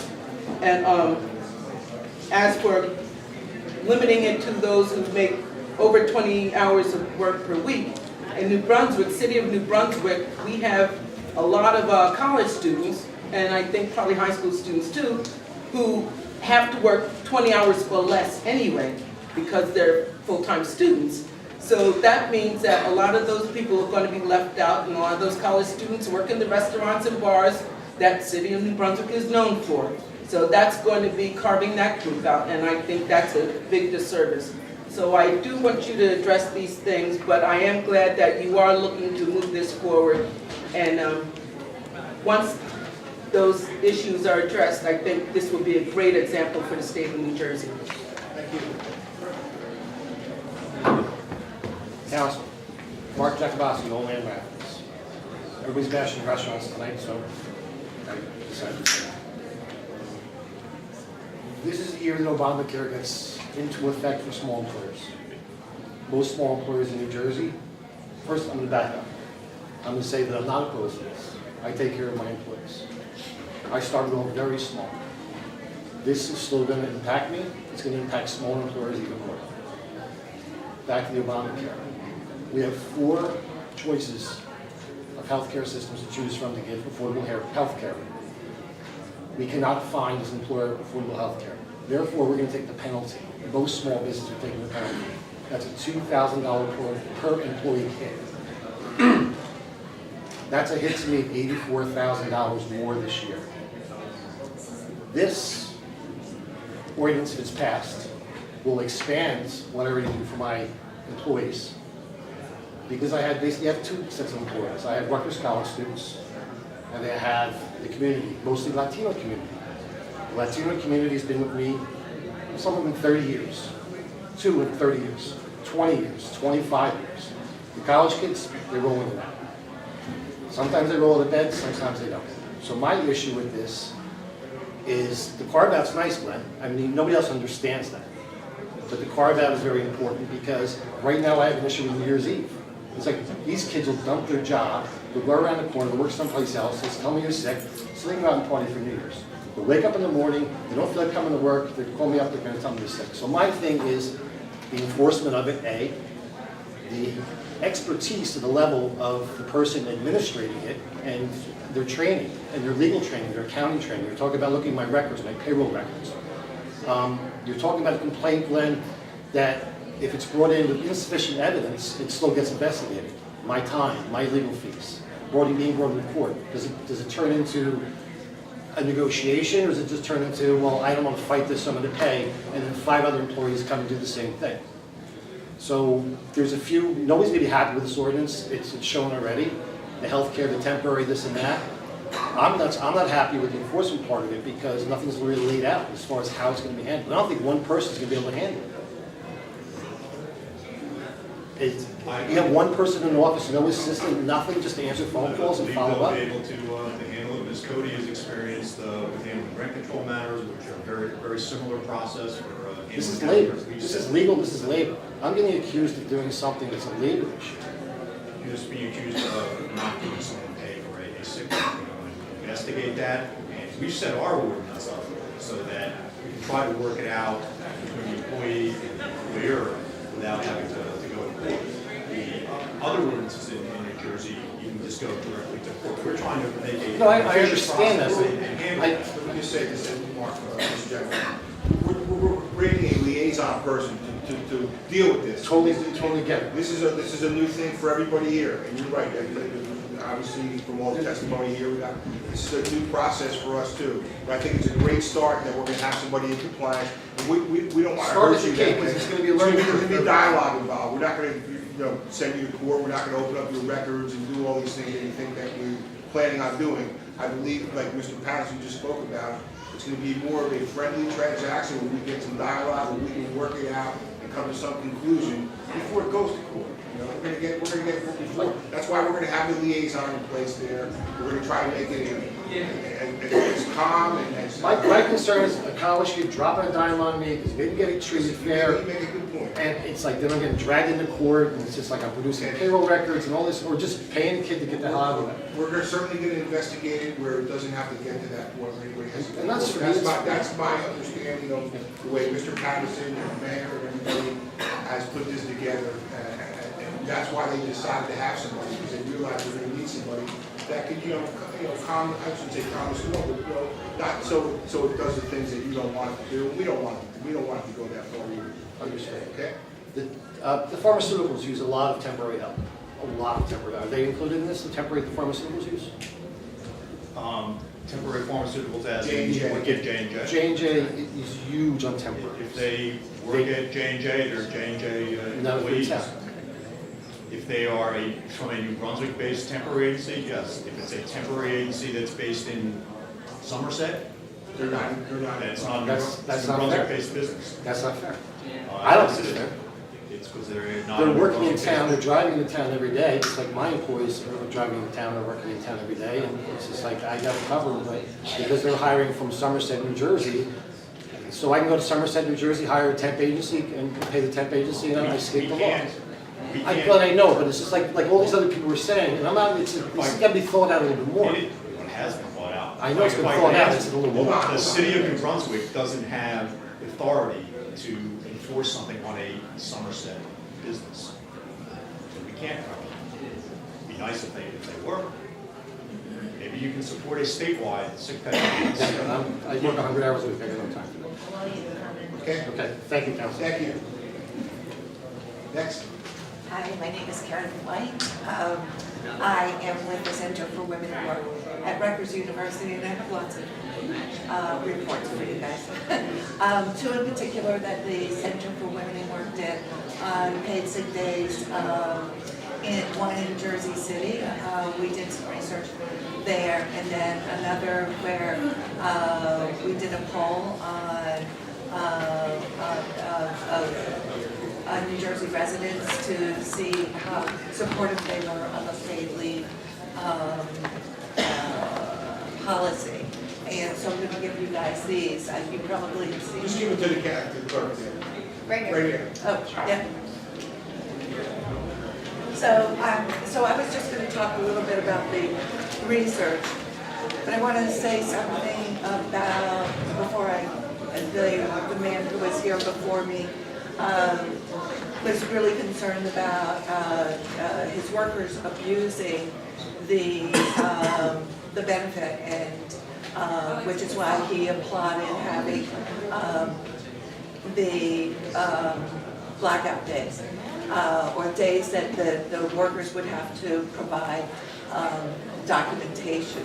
The fact is that the research shows there has been no abuse in the cities and states that have already enacted this. I can give you sites to those in San Francisco, in Seattle, in Washington, D.C., and in Jersey City, the research that we did there. But to require that a worker provide medical documentation, yeah. It's not required, the employer can request it.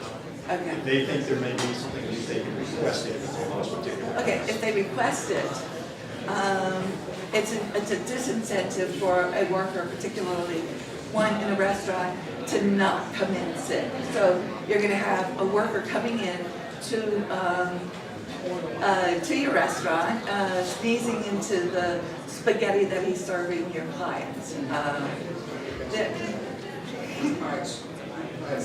All right, so anyway, what I wanted to say was that the research by far and large, there's research on both sides, right? There's always research. But by far and large, the research shows that providing a basic benefit to all workers is beneficial to the community, to the workers, to the businesses, and to the public health. And that in New Jersey, residents of New Jersey who were polled were overwhelmingly in favor of covering all workers, not just some, but all workers. That's it. Thank you. Thank you very much. Good evening. My name is Javerkis Jacquez. I'm born and raised city of New Brunswick. I'm here to advocate to include or make a more inclusive policy to provide paid time off to everyone in the city. I have been on both ends of this. I've been on the side where I've had no time, and I am blessed to be at a good position now where I have a job that allows me to take time off to care for my children. I have 6 children. It would be incredibly difficult for me to just call out previous to the job that I have now. So I would just like to, first of all, thank you guys for having a standard, but we'd like a little bit more inclusion for the people that aren't so lucky to have jobs that are flexible with them. That's all I'd like to say. Thank you. Anybody else? Yes, ma'am. Hi, Molly O'Brien, 143 Sedan. Yeah, I would just like to echo what she said pretty much. The ordinance should be more inclusive. It should really account for the hospital workers in the city. We call ourselves a healthcare city. Why not, provide earned sick leave for all? It really doesn't make any sense. Jersey City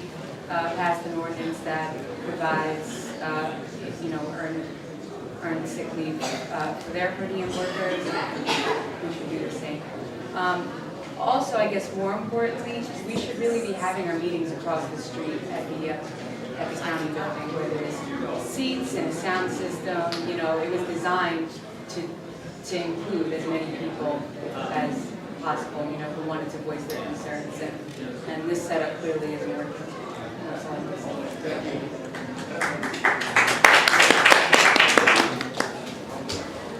Greetings, good evening. My name is Analia Mejia. I'm the director of New Jersey Working Families.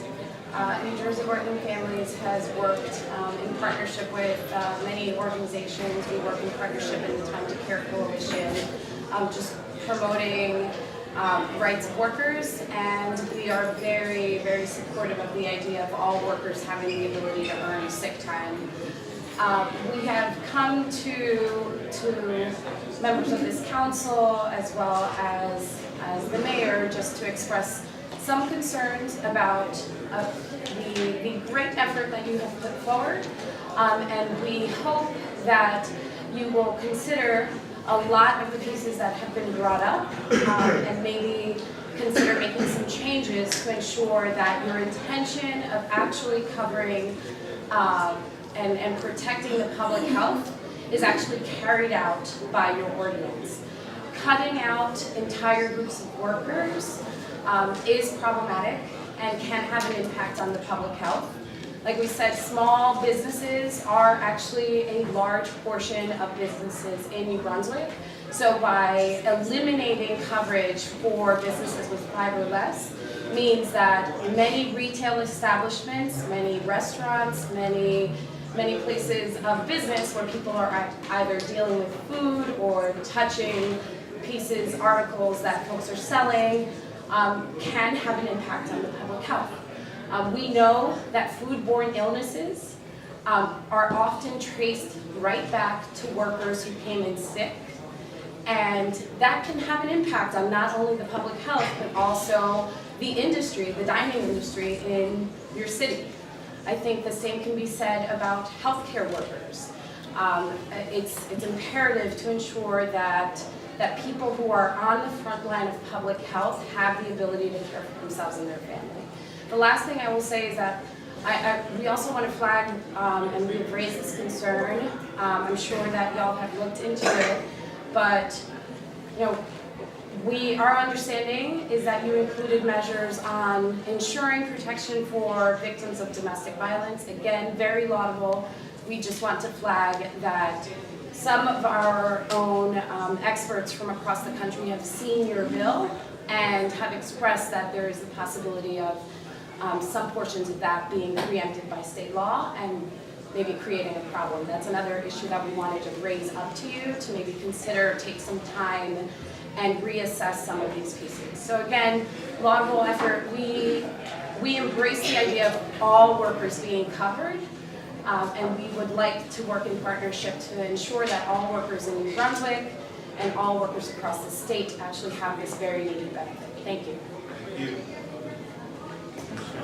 Yes. We do have some different standards compared to some of the other ordinances in New Jersey, but these standards are generally in other ordinances in other cities, other states, and there is no place where a sick pay ordinance has been overturned. It's a legitimate use of municipal police power, and we think this is a pretty solid ordinance. Thank you very much, Mr. Patterson. Anybody else on the ordinance?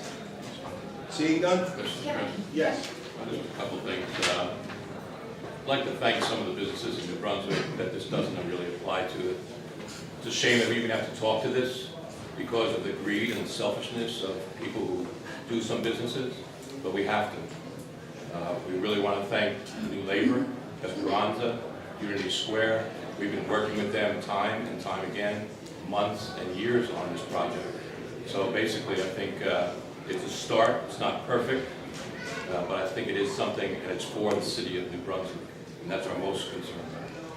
And I just want to echo what Councilman Anderson said. Some people describe that we set the bar low for this ordinance, and I don't think so. On the contrary, we have made it an example to other people of what it is we included domestic violence victims, that nobody else is doing that. So that to me is one of the major things that we have, and also nobody else has an enforcement power. So I think that instead of thinking that we are giving the lowest, we should think that we're striving for the best. It's not perfect, but I think it's the beginning. And this is something that the community, you have heard some people here, and I respect the opinions that you have, but we listen to the people that live here, that are here 24/7, that work in this community, that are here struggling, and those are the ones that count. Everybody counts, but especially those that live here and are impacted by it. So I am proud that we're moving forward, and I'm very happy that we finally get it done. That's all I have to say. Yes, I heard a lot of different issues raised tonight on both sides of this question. I still have many concerns, one of which is that temporary agencies that currently are in Brunswick will move across the border to North Brunswick and do their business there, and therefore their workers won't get this benefit. We saw that when we did taxi licensure. It caused people to just bring their cabs in from other municipalities who charged less for their taxi licenses. There are gaps, there's misunderstanding, and I'm very uncomfortable with the ordinance at this moment, so I'm not going to be able to support this. Okay. Anybody else on the ordinance? Motion? Motion? Second. Councilmember Anderson? Yes. Councilmember Escobar? Yes? Councilmember Garlotti? No. Councilmember Reed? Yes. Thank you, everybody.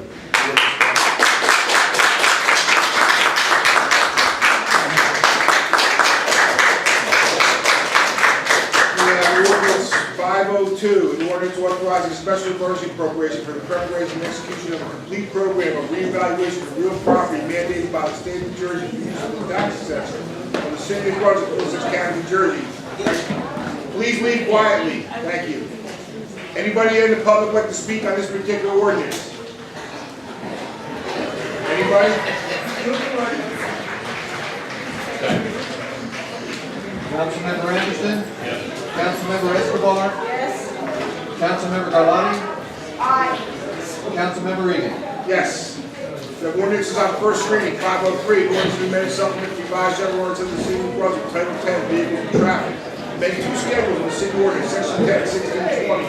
Schedule 24, no parking at any time. Section 10, 1630. Schedule 26, no parking certain hours.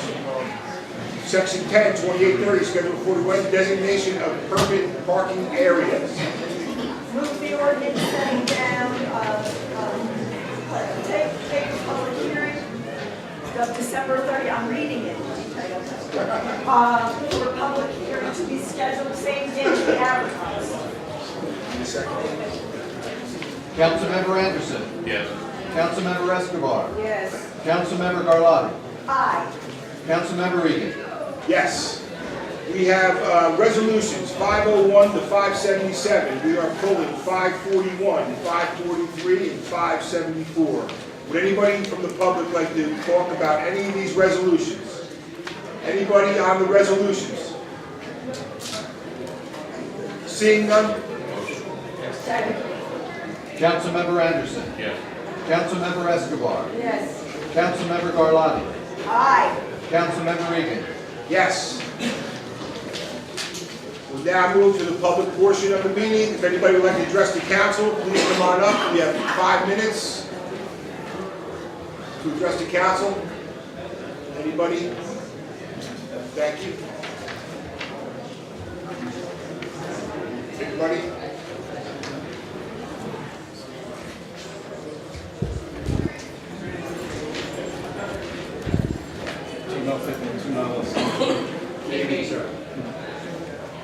Mel Pittman, 290 Cedar Street, New Brunswick, New Jersey. Good evening, sir. You know, nothing changes. Nothing changes. got nothing for you today, Mr. All right, well, I was gonna, You're gonna get something from me, though. of course I am. I was going to educate you on the Pledge of Allegiance. You know, notice, I mean, if you don't pay attention every time, you know, you guys stand for the pledge, I never stand. I always remain seated because I did history on the Pledge of Allegiance. In 1887, it was drafted by Colonel Welch, and it was later revised in 1892 by Francis Bellamy.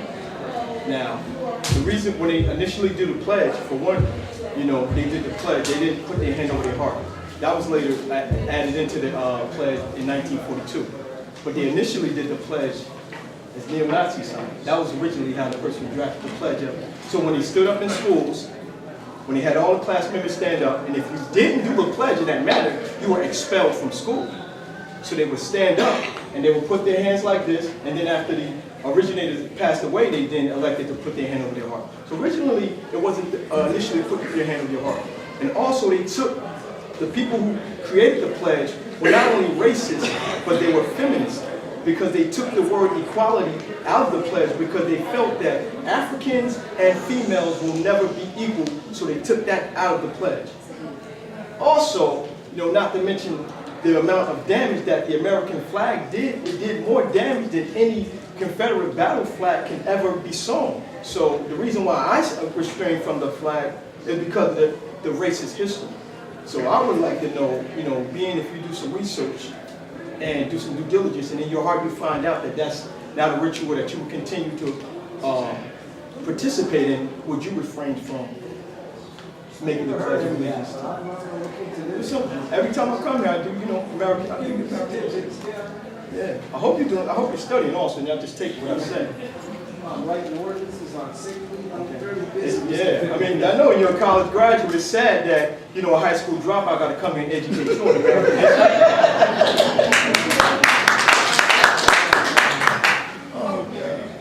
I want to, first I want to get the statistics from Captain Miller from September to October, the ratio of shootings. Last time I was here, we discussed that. You want to know the amount of shootings, the amount of shootings that took place in New Brunswick in September, opposed to the amount of shootings that took place in October. Captain, if you have We did discuss that several meetings ago. No, it wasn't at last year. I don't have it with me. I'll call you tomorrow to get the information, but I don't have it with me.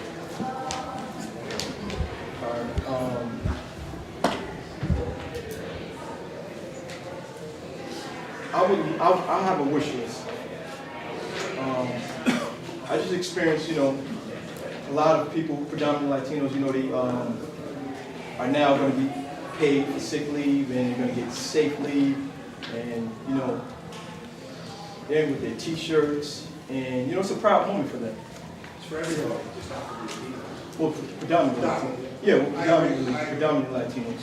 But, you know, when I come here with my people, black people, normally it's because of a tragedy that just took place. I wish we could put on T-shirts.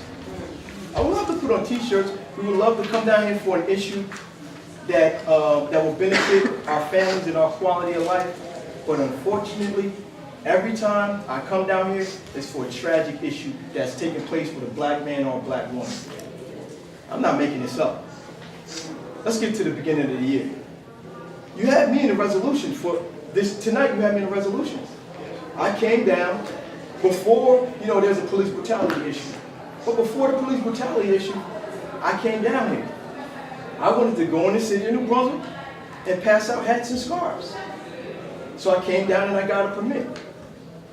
But I don't even want to, you know, I don't feel like, it's not even in my heart to pass out the hats and scarves knowing that there's going to be a lot of tragedies that's going to take place on black men by the New Brunswick Police Department. And I think the tragedy that takes place by us black men from the New Brunswick Police Department is government sanctioned. So I'm getting permission from the government to pass our hats and scarves, but the same government is giving permission to police officers to beat black men and women up. So it's kind of a contradiction to me. I can't even go into it wholeheartedly. And I got to bring my people down here. I have to bring my people down here right before the holidays, right before New Year's, And we gotta advocate because a young man in our community has just damn near been killed by the New Brunswick Police Department on the same street that a young man from New Brunswick was killed named Barry DeLoach. They almost killed a young man a few weeks, last week, on the same street that they killed the young Barry DeLoach. So I gotta put my people out, and we gotta come here and wait for about a couple hours. And we gotta listen to all these speeches, just to advocate, just to get some type of resolve for us being tortured.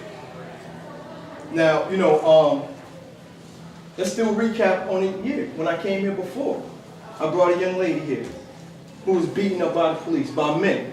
A black lady that was beaten by men. And I'd like to thank, you know, I want to give a shout out to 13 women who are going to receive justice from being molested by Daniel Holtz last Thursday. So I'll give a round of applause to 13 black women.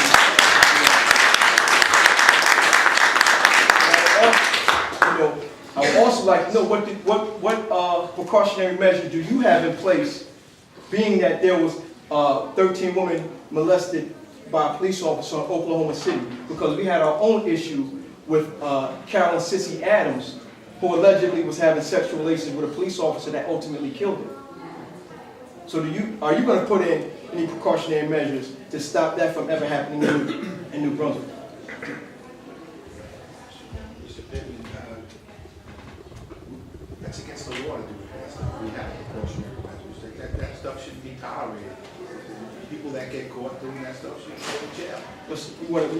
You're talking about stuff that you know happened 30 years ago with and stuff in Oklahoma. We certainly don't want it to happen here. And there's laws. You can't do stuff. We have laws in place that it's illegal to do anything. I get that. But are you saying that because there were 13 black women? No, of course not. Okay, well then why when the children were shot in Sandy Hook? In New Brunswick, that happened in Connecticut. But in New Brunswick, we took precautionary measures in our elementary schools for those children. So just because it happened in Oklahoma doesn't negate the fact that it can take place here.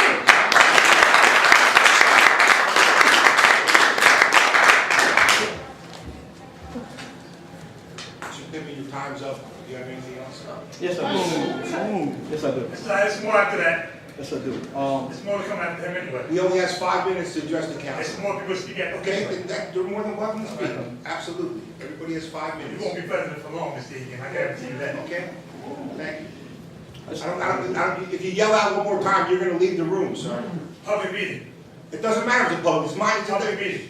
I'm going to have you removed from the room, sir. You can't yell out in a public meeting. Just because it's a public meeting doesn't mean you can yell out and say whatever you want. He's on the mic. Thank you. Mr. Pittman, finish up, please. Okay. Thank you. I'm here for a reason. Okay. I'm always here for a reason. I was here when the young lady got beaten up by the police officer. I was here when the police officers taunted a young man who had sickle cell anemia in the park. I'm here because a young man was also beaten by the police officers recently. Now, I'm asking you, are you aware of the situation, the tragic situation that just happened last night? There's a young man. He's right there. His name is Dion Napier. Okay. Where is it? Okay. Yes. Not only, you know, he's probably not currently a member of the New Brunswick community, but he was born and raised in New Brunswick. He went into the school system. Actually, he played recreational basketball in the park. He played ball, and he's a great guy. This amount of people are not going to come out for a bad guy. He's a great guy. He's one of those guys that when you say he would never do harm to any person, you can really say that honestly. Okay. And the fact of the matter is, he was beaten up by officers who I guarantee is not in the New Brunswick yearbook, weren't born and raised in New Brunswick. They don't have any relationship with the city of New Brunswick. They don't coach basketball, football, or anything. But what they do is they seek out, and I'm not even going to say New Brunswick residents because I think they seek out black men and find them, and they try to assault them, beat them up, hopefully not shoot them. But every time I come down here, it's for a black person who's been assaulted by the police officer. So now it's two things you can do. Because I think there's a level of arrogance on the New Brunswick Police Department. And the arrogance is not coming from the great job that they do. The arrogance is coming from them being able to do any type of crime and get away with it. that's what's going on.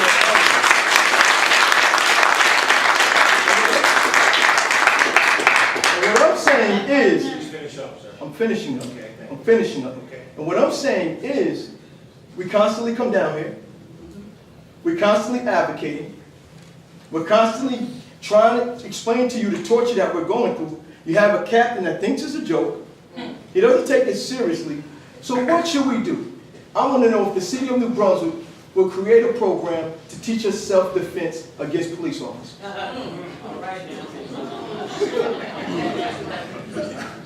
If somebody's doing something illegal to somebody, they should be reprimanded. If somebody's not doing their job in the police. Name one time a police officer has been reprimanded for doing something illegal. Well, the guy who did the internal investigation lost his job. He didn't do his job, Richard Rowe.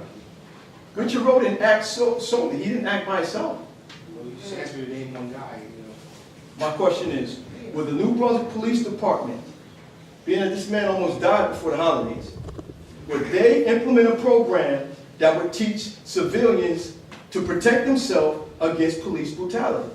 Because you're supposed to be unbiased and independent. You're not supposed to be on the police side. You're supposed to be in the middle. I'm on the people's side. You're on the people's side. So every time I come here, I have a people issue.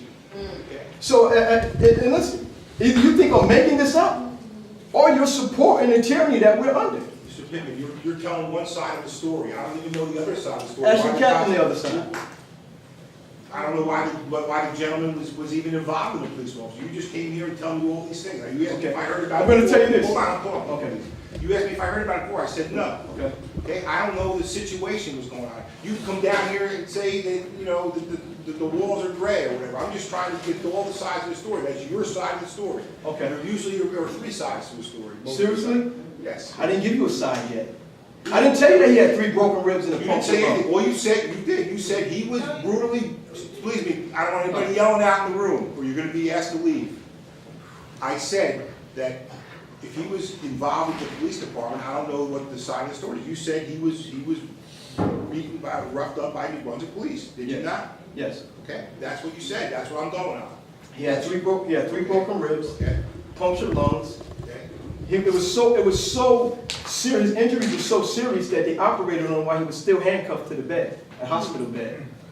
He asked for, and I want to know the procedure when a person asks for medical attention. He asked for medical attention, and they put him in a cell for 5 hours before they even thought to give him medical attention. Now the officers who arrested him weren't the ones who gave medical attention. It's so sad, man, because I spoke to the brother, right? And after all that the police officers did to him, I'm visiting him in the hospital. He can't even move. His fiance's with him. His mother is with him. And he said, Mel, to be honest with you, he said, I know what the police did, but he said, I want to thank that officer who looked in that cell and called the ambulance for me because I could have died. He looked in that cell and seen me crying and shaking, and he got medical attention from me. That's a man of integrity. I agree. Shame on any police officer who, if that happened, and I'm saying if, because that's just like I'm saying, this is your side of the story. You're telling me what's going on. I haven't heard the other side, the police side, what went on. Okay? Could you get some type of explanation from Captain Miller? Captain Miller, can you comment and tell me, or is this an ongoing investigation? Tell me what's going on. There is an ongoing internal affairs investigation. The police department was made aware of allegations of excessive force third hand. We've been trying for several days to find Mr. Napier. We've gone to every address we could, and we haven't been able to find him, so I'm glad to hear. I would love to speak to him in this meeting. Tell him I'm going to file and lock me up. How you can't find me? So we internal affairs, we've notified the Middlesex County Prosecutor's Office as well. They're going to oversee what we're doing as with any excessive force investigation, and it is an ongoing investigation. I'm not going to comment on any of the details. I'll finish with this. What can you do as the council president to assure us that this torture will not continue to go on within the city of New Brunswick? Because it's not the people that are in and out of the city. The majority, and you know what, I elected to leave out the Latinos. Because, you know what, it seems like, to me, I've advocated for more Latinos than I did black people. And when there's an issue With them specifically, they become Latinos. But when they need the assistance of black people, it's a minority issue. So I'm going to specifically focus on black people. It seems like black people are getting beaten and tortured and harassed. If you break a man's ribs and puncture his lungs, the least thing you would do is give him a ticket. The least thing you will do is give him a false ticket. So we don't have any confidence in the police department. I'm asking you, as a council president and as a man, will you take a stand? Because 3 broken ribs and a punctured lung, at least you could say something went wrong during that arrest. Something went wrong. Once I find out what happened, I'm not in favor of any police brutality. Okay? I believe that the police should be able to handle something without hopefully roughing somebody up. I don't want to see anybody get hurt that shouldn't be getting hurt. All right. I believe all my council members feel the Okay. same way. Okay? Will me and you We don't reach know out the to- whole story. You're telling us one side of the story. Will me and you reach out and have a meeting with Andrew Kerry? Who's that? You need to leave. Who?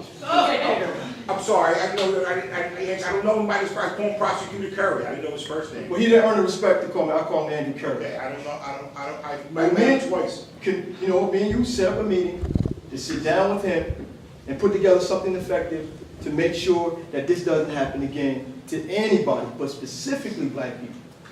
Mr. Pittman, I'll tell you this, we will talk after the meeting, and you and I will talk, and we'll see what we can come up with, okay? I'm not gonna abandon this. This is something that's important, but I gotta hear all sides of the story. And also too, because I'm under the understanding that those officers were in uniform, but in an unmarked vehicle. Now, to me, that's a problem, because majority of unmarked vehicles don't have cameras on them. Most of them don't have cameras on them. So I want to know, if they're not narcotic detectives, what are they doing in an unmarked vehicle? Because the minute you turn the flashers on, it starts recording their actions. So it's not mysterious, it's not no coincidence that he happened to get his ribs broken and his lungs punctured by blue coat officers in an unmarked vehicle. Captain, do we have officers in uniform that work in unmarked vehicles? Yes. Yes. I answered the captain. Sorry. I know. Okay, thank you, Mr. Pittman. No, did he answer? Okay, what's the purpose of that? What's the purpose of that? Is there a purpose or? There is a purpose, but we don't discuss our protocol. It is to break your ribs and puncture your lungs. Thank you.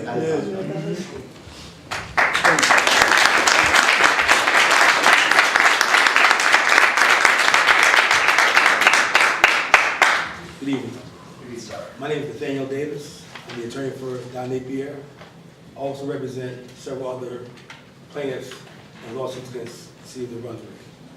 I just heard the officer say he was looking for my client to interview him. He wasn't hard to find, if they wanted to find him. But now I want to make arrangements right here now so he can give a statement. Because anyone else can find him.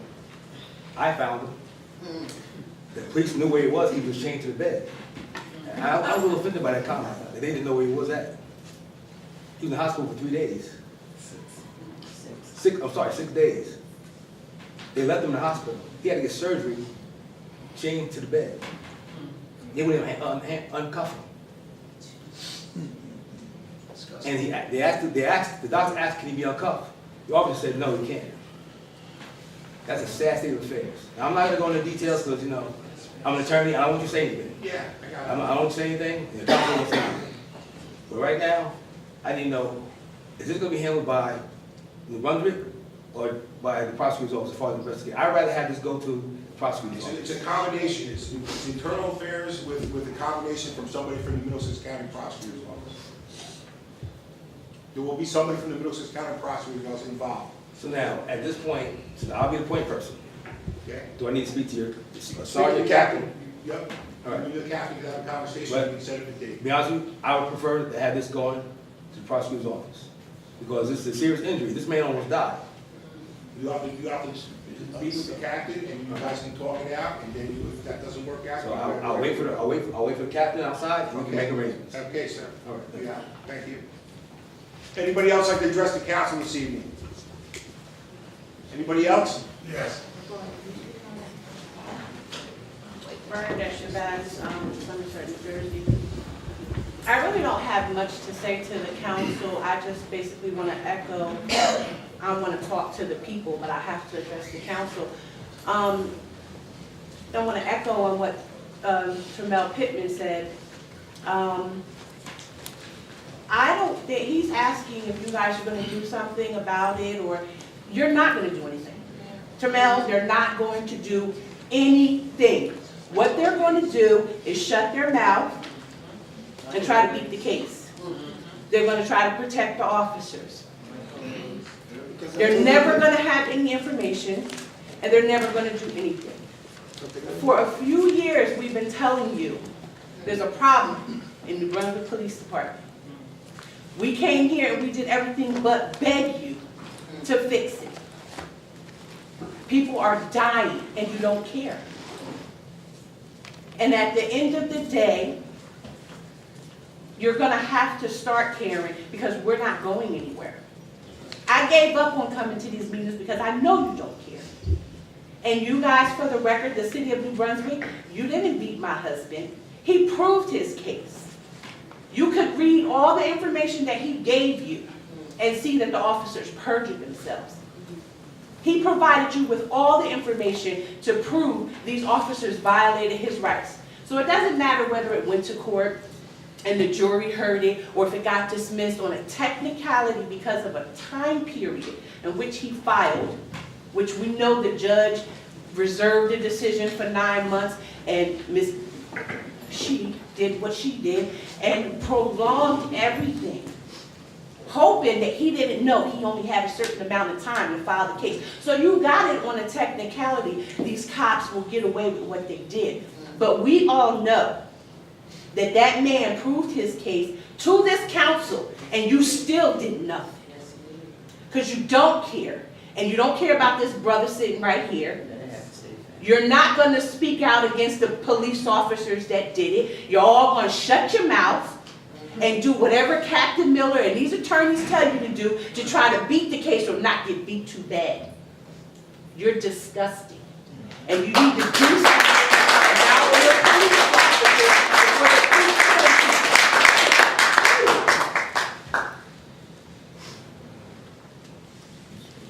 Thank you. I'm something else. You can go anybody.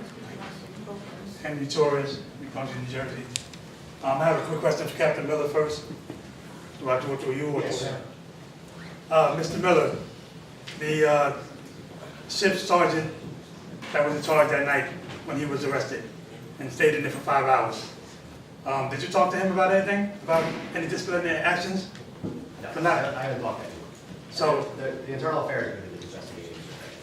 So there's nobody higher than him besides the internal affairs as far as the shift, who's in charge of the shift that night? But not internal affairs is an independent portion of the police department that investigates allegations. The internal affairs is what's working.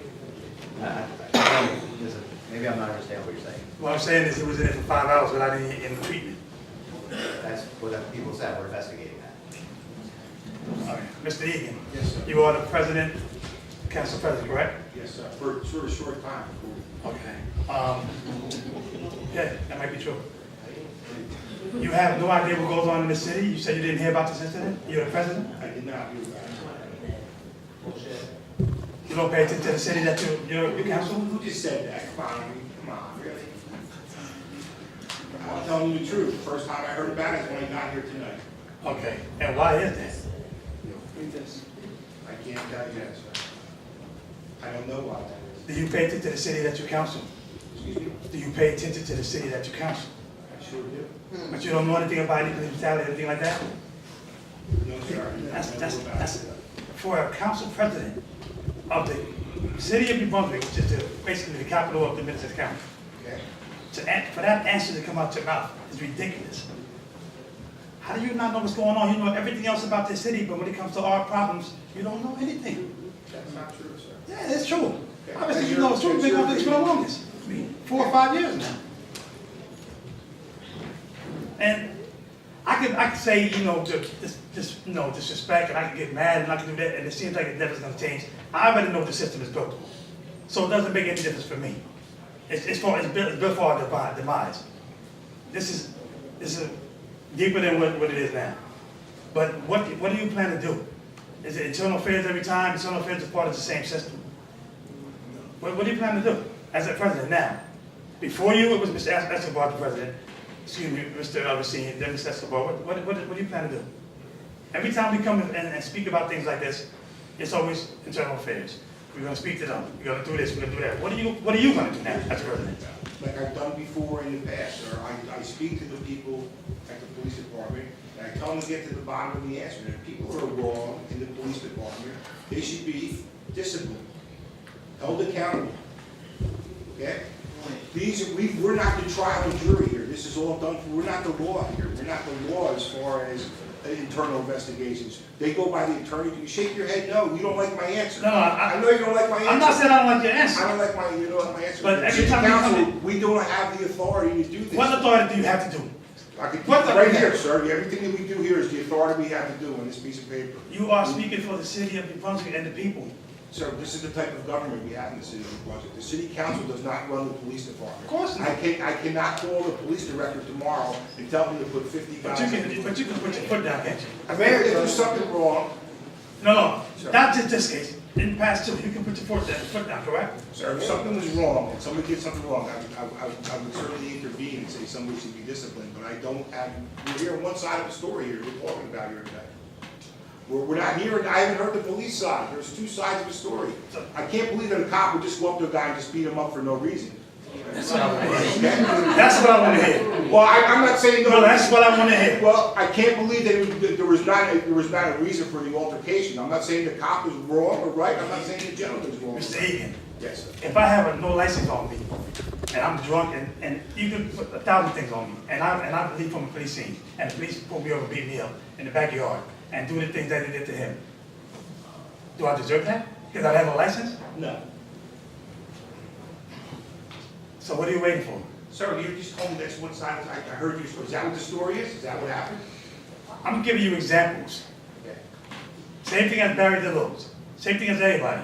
When are you gonna step up and put your foot down? This council is for the people. You understand that? It's for the people. I say the same stuff every single time I come here. Every single time. When are y'all gonna do something about it? Y'all for the people. You keep saying everybody else is higher up than you. What is internal affairs gonna do? The same thing they did for Barry DeLuise than anybody else. I know you guys go home and look in the mirror, and I know you say bad things or good things, I don't know. But you're a man. You are a man. I mean, goddamn, what is he gonna do? What's going on around here? This city can't even fit more than 200 people with this little, small place. You know why is that? Because you don't want people like us in here, primarily. You don't want that. You don't want that. Sir, this has been the meeting room here for. It goes from president to president to president, and the same old results. We shouldn't vote. What's going on? Mr. Egan, if you don't like me, it's okay. Sir, I didn't say that. It's okay. Sir, you listen, what's not to like? You're a passionate guy, you care about what you're doing. Do you care about what you're doing? I absolutely Do you care about the people in New Brunswick? Sure, absolutely. Do you? I do. There has not been one change since Barry DeLuise, not one. Sir, the people, the case is still going on. Nobody's been proved anything. You know.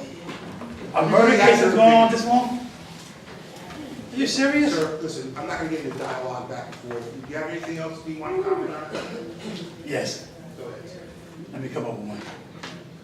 I have a lot to comment on. Okay.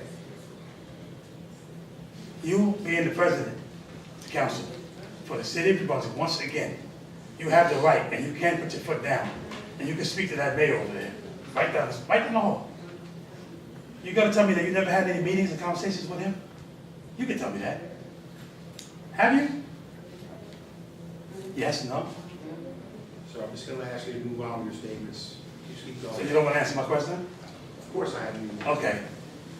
You saying that you care about the people in New Brunswick, you never brought up anything like that about police brutality to Mr. Cahill? You personally? Sir, listen, just please, I'm not here to be interviewed by you. This is not an interview, it's a public speaking. Sir, it's a public comment, it's not public question and answer, so it's comment. So you want to make some more comments, you're more than free to do that. Are you willing to go against Mr. Cahill's agendas? How about that? Sir, can you just move on, sir, please?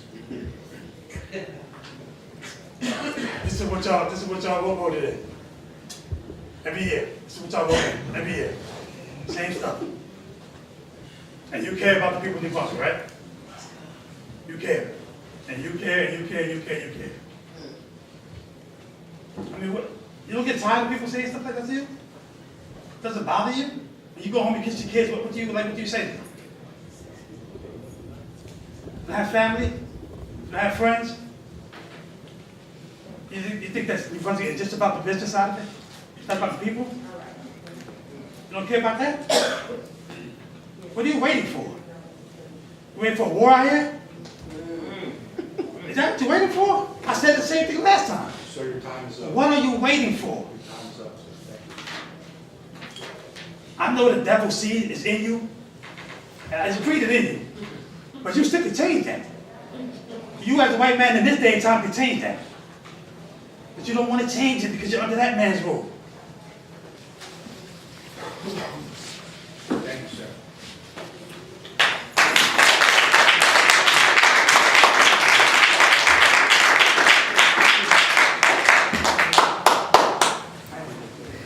How you doing? Timothy Parsons, long time New Brunswick resident. I actually was born here, saw a lot go on, so heard a lot go on everywhere. But I really think people are not too interested in making changes because they're hoping we react the way that we shouldn't so they can say, look at them. But being that we don't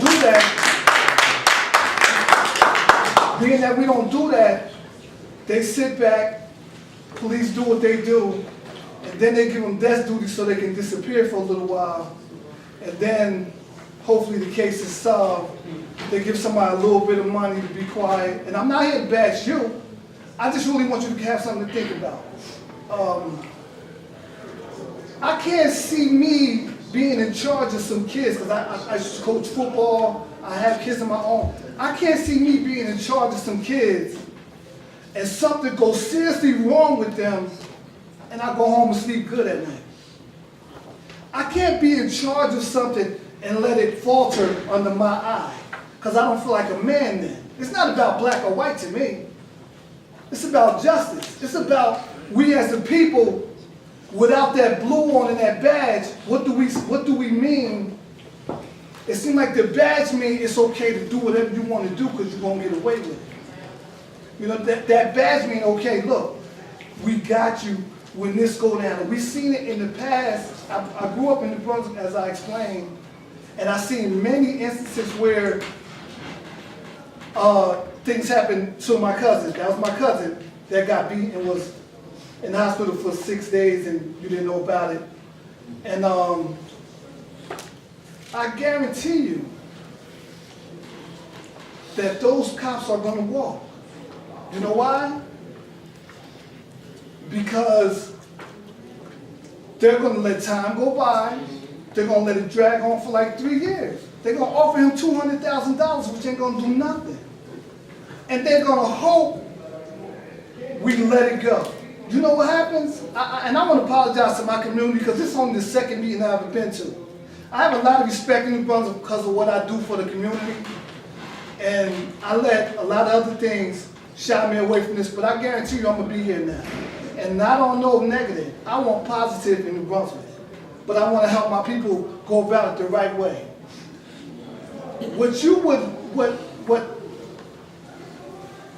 the officers in New Brunswick would wish for us to come down here with bats and golf clubs and start, carrying firearms and stuff like that to protect ourselves, which I think we should be able to do because we're not being protected by the people that's supposed to protect us.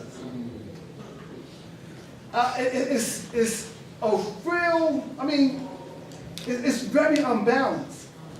How are we supposed to feel safe if the people that are supposed to protect us, are supposed to protect us, are the ones that's hurting us? I think a small resolution that I think is possible is cameras on the vest, cameras in every room in the police station, which we know they get blacked out when something want to happen, but it should be, someone should be reprimanded when a situation occurs, and all that is possible. I know it's possible. I know it's possible to have a camera in every room in the police station But I don't think you want to do that. I don't think y'all want to do that. Because it's too easy.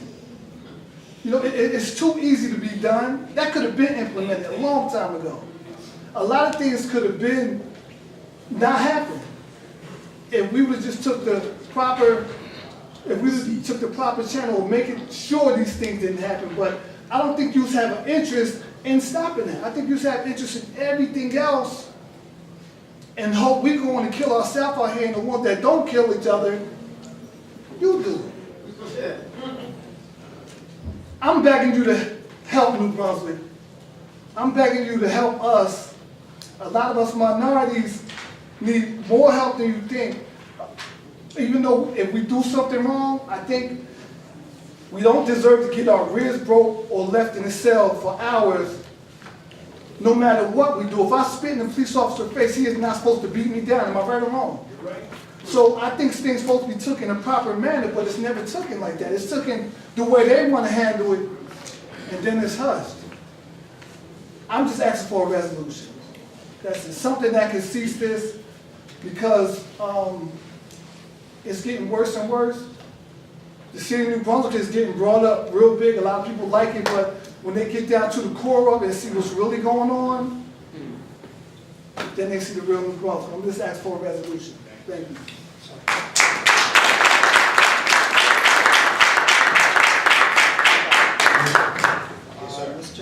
What's your name? I keep forgetting. Mr. Egan. Yes. I'm Xavier Franco. Okay. I live at 175 Renton Ave, New Brunswick, New Jersey. I have one problem with one officer, and I just wanted to know if Mr. Captain Miller got to know about the incidents, because I reported to the Office of Internal Affairs, and I don't know. Nobody got back yet? Well, they did get back to me, but they told me that they talked to both officers, and both officers were, when I got pulled over at the high school, they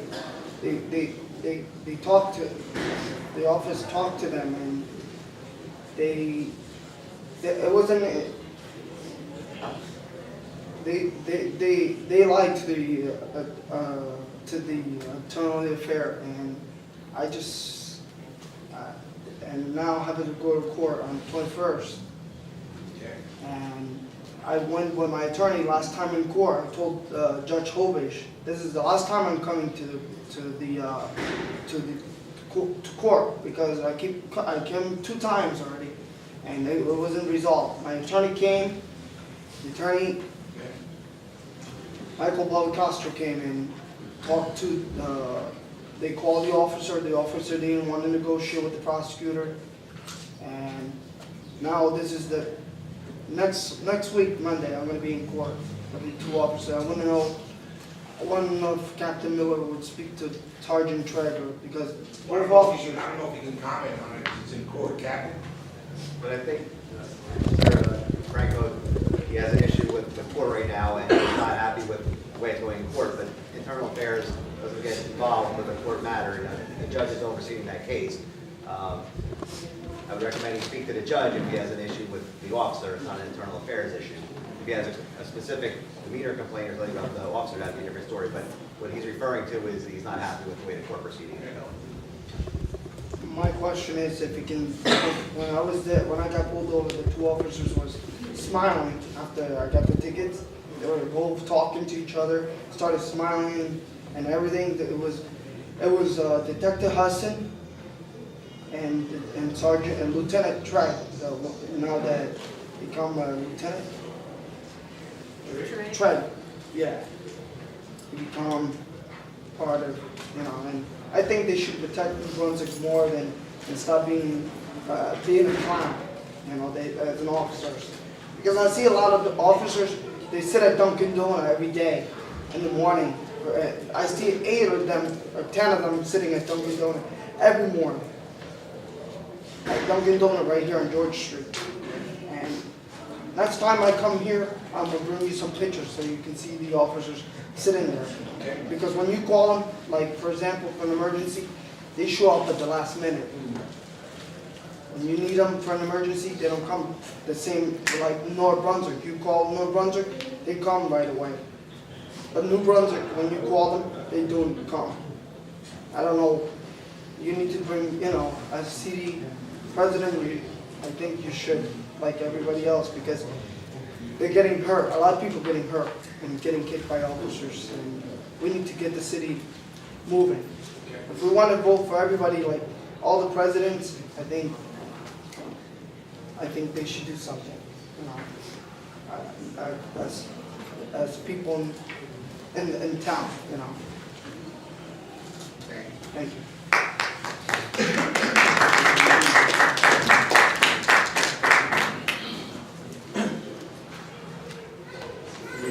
Good evening, Council. Originally, I came down. Is this thing working?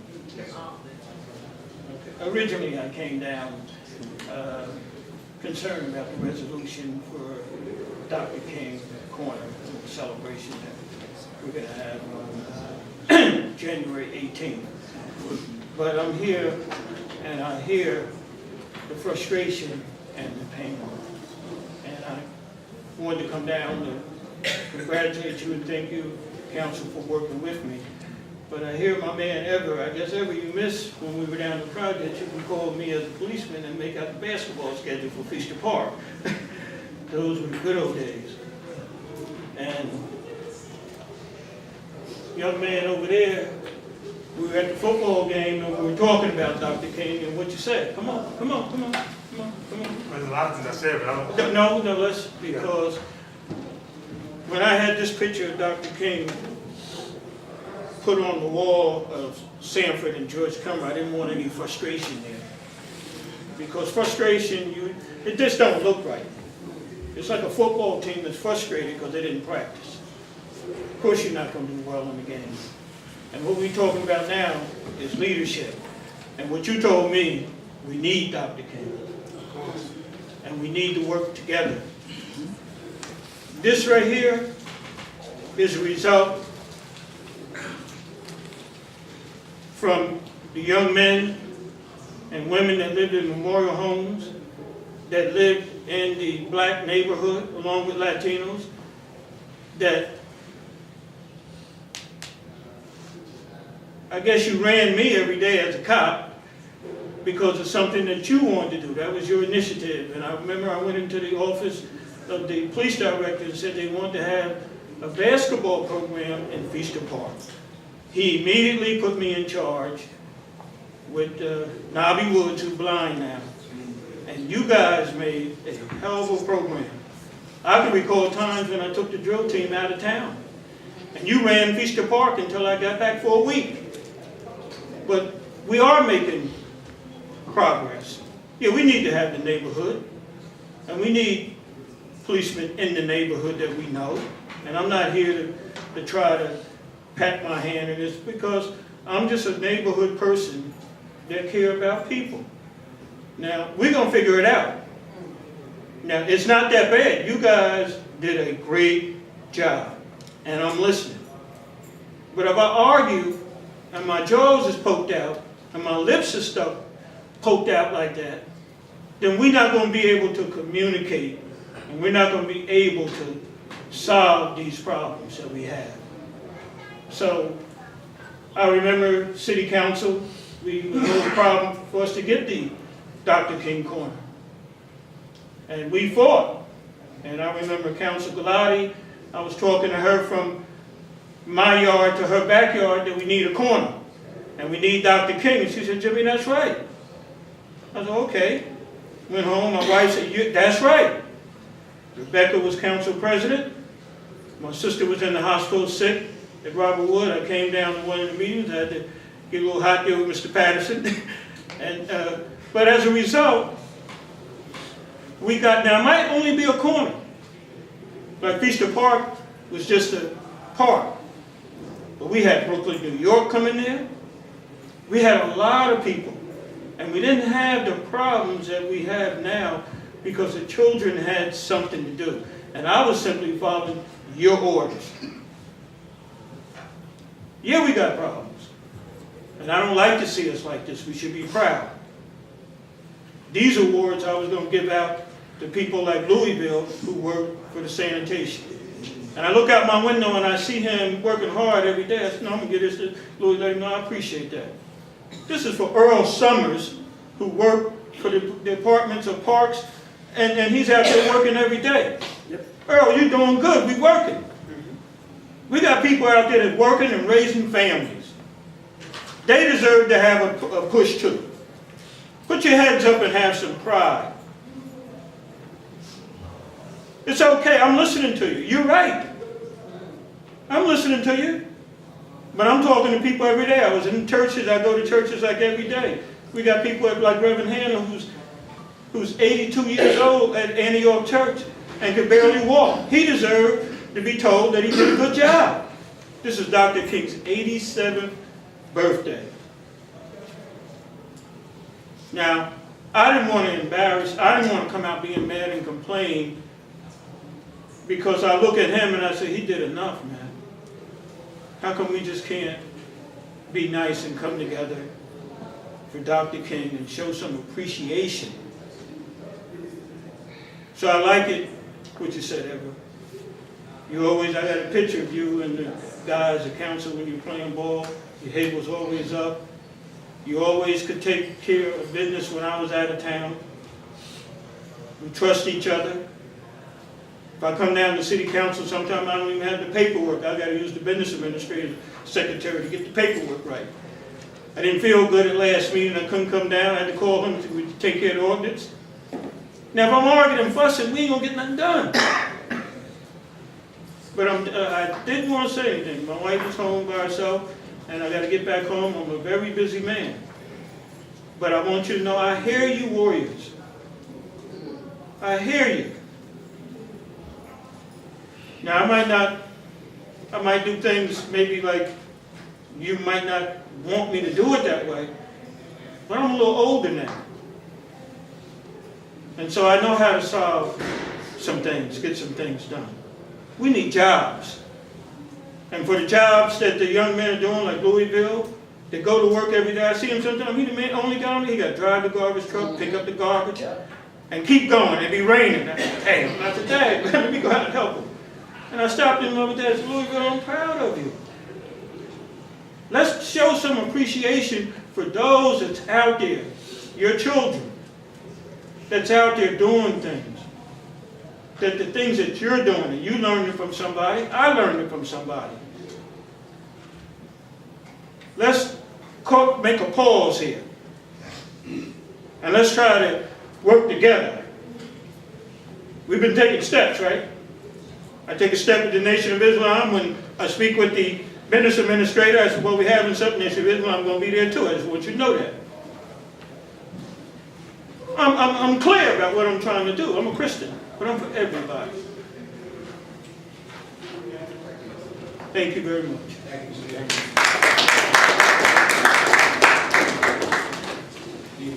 Good evening. My name is Boris Franklin, and I know James Snell, and I appreciate his emotional appeal. I'm not even sure what power this panel has.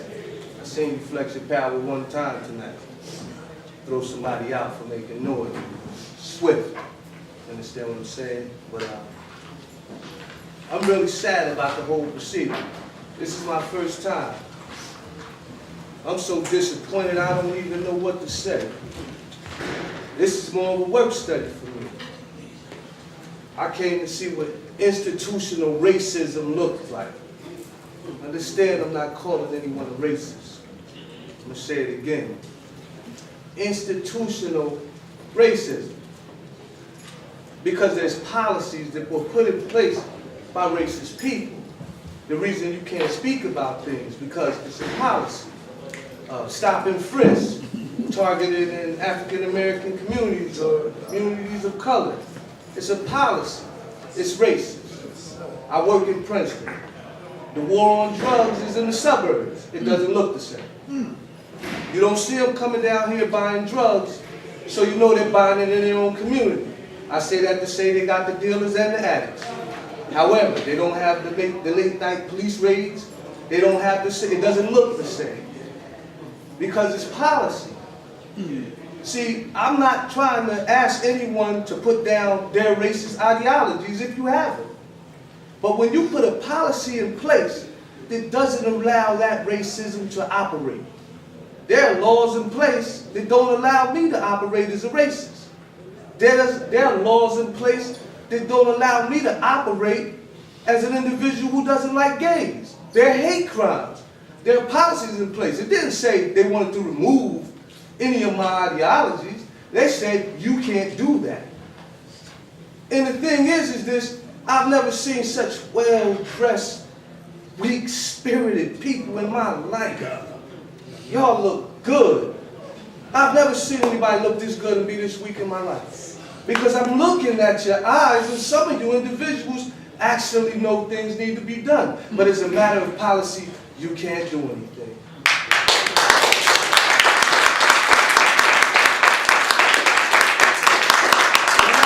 The community came here today, and they pushed for policies. They didn't ask for nothing, they pushed for policies. It was voted on. We ain't gonna talk about racism, because everybody here has probably went to college. And the thing is, the stats are in. The statistical data, the empirical studies are in. Black people, minorities, we occupy the prisons. Racism, only maybe 17% of the people on the turnpike, but being the 70% of the people getting stopped. And then still turning up, no arrest. But it's policies. They call it racial profiling, but it was a policy. You can do these things. And it would be pointless to just keep going on with the policy. So the only thing that I'm hoping is that when you and Jamel Pittman sit down and y'all hash out something, then maybe y'all do something. Maybe a policy comes up that can be voted on that won't allow some of these racist cops to operate. And I'm not even thinking that you got the power to figure out who's racist and pull them out of the police department. But you need a policy change. That's clear. It has to be a policy change. You can hire whatever you want to hire, but it cannot operate. Because the thing is this, you'll never see that officer go and do that in another community that isn't predominantly poor, African American, or Hispanic. Because first of all, there will be complaints made, the people have the money to fight them, and as a matter of policy, they'll tell them, do not bother these people. You understand what I'm saying? So what we have to do, we have to look at the example that came in here.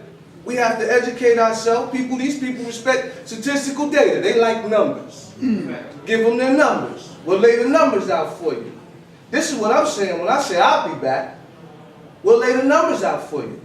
And as a matter of policy, the first thing I'm suggesting is no more dumb cops. They need to take a criminology class, not a sensitivity class. You're not crime fighters. You enforce city ordinance. These are the things that you're doing. And when there's no crime to fight and you train them like crime fighters and soldiers, when they come to our community, that's the way they operate. And you have black cops who do it because it's policy. So the oppressor made sure that this went on because when he left the seat, he said, whoever sits in this seat must play by these rules. And this is what we've been experiencing.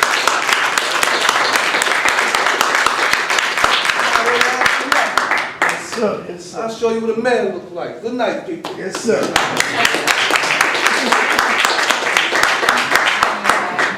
Yeah, I guess going off of what he said, this is why we should have a citizen oversight board in New Brunswick, a panel of about 5 elected people, including the police director, to review complaints made by citizens, of police brutality. And, I think that's important because it's not within the police department, it's outside of the police department.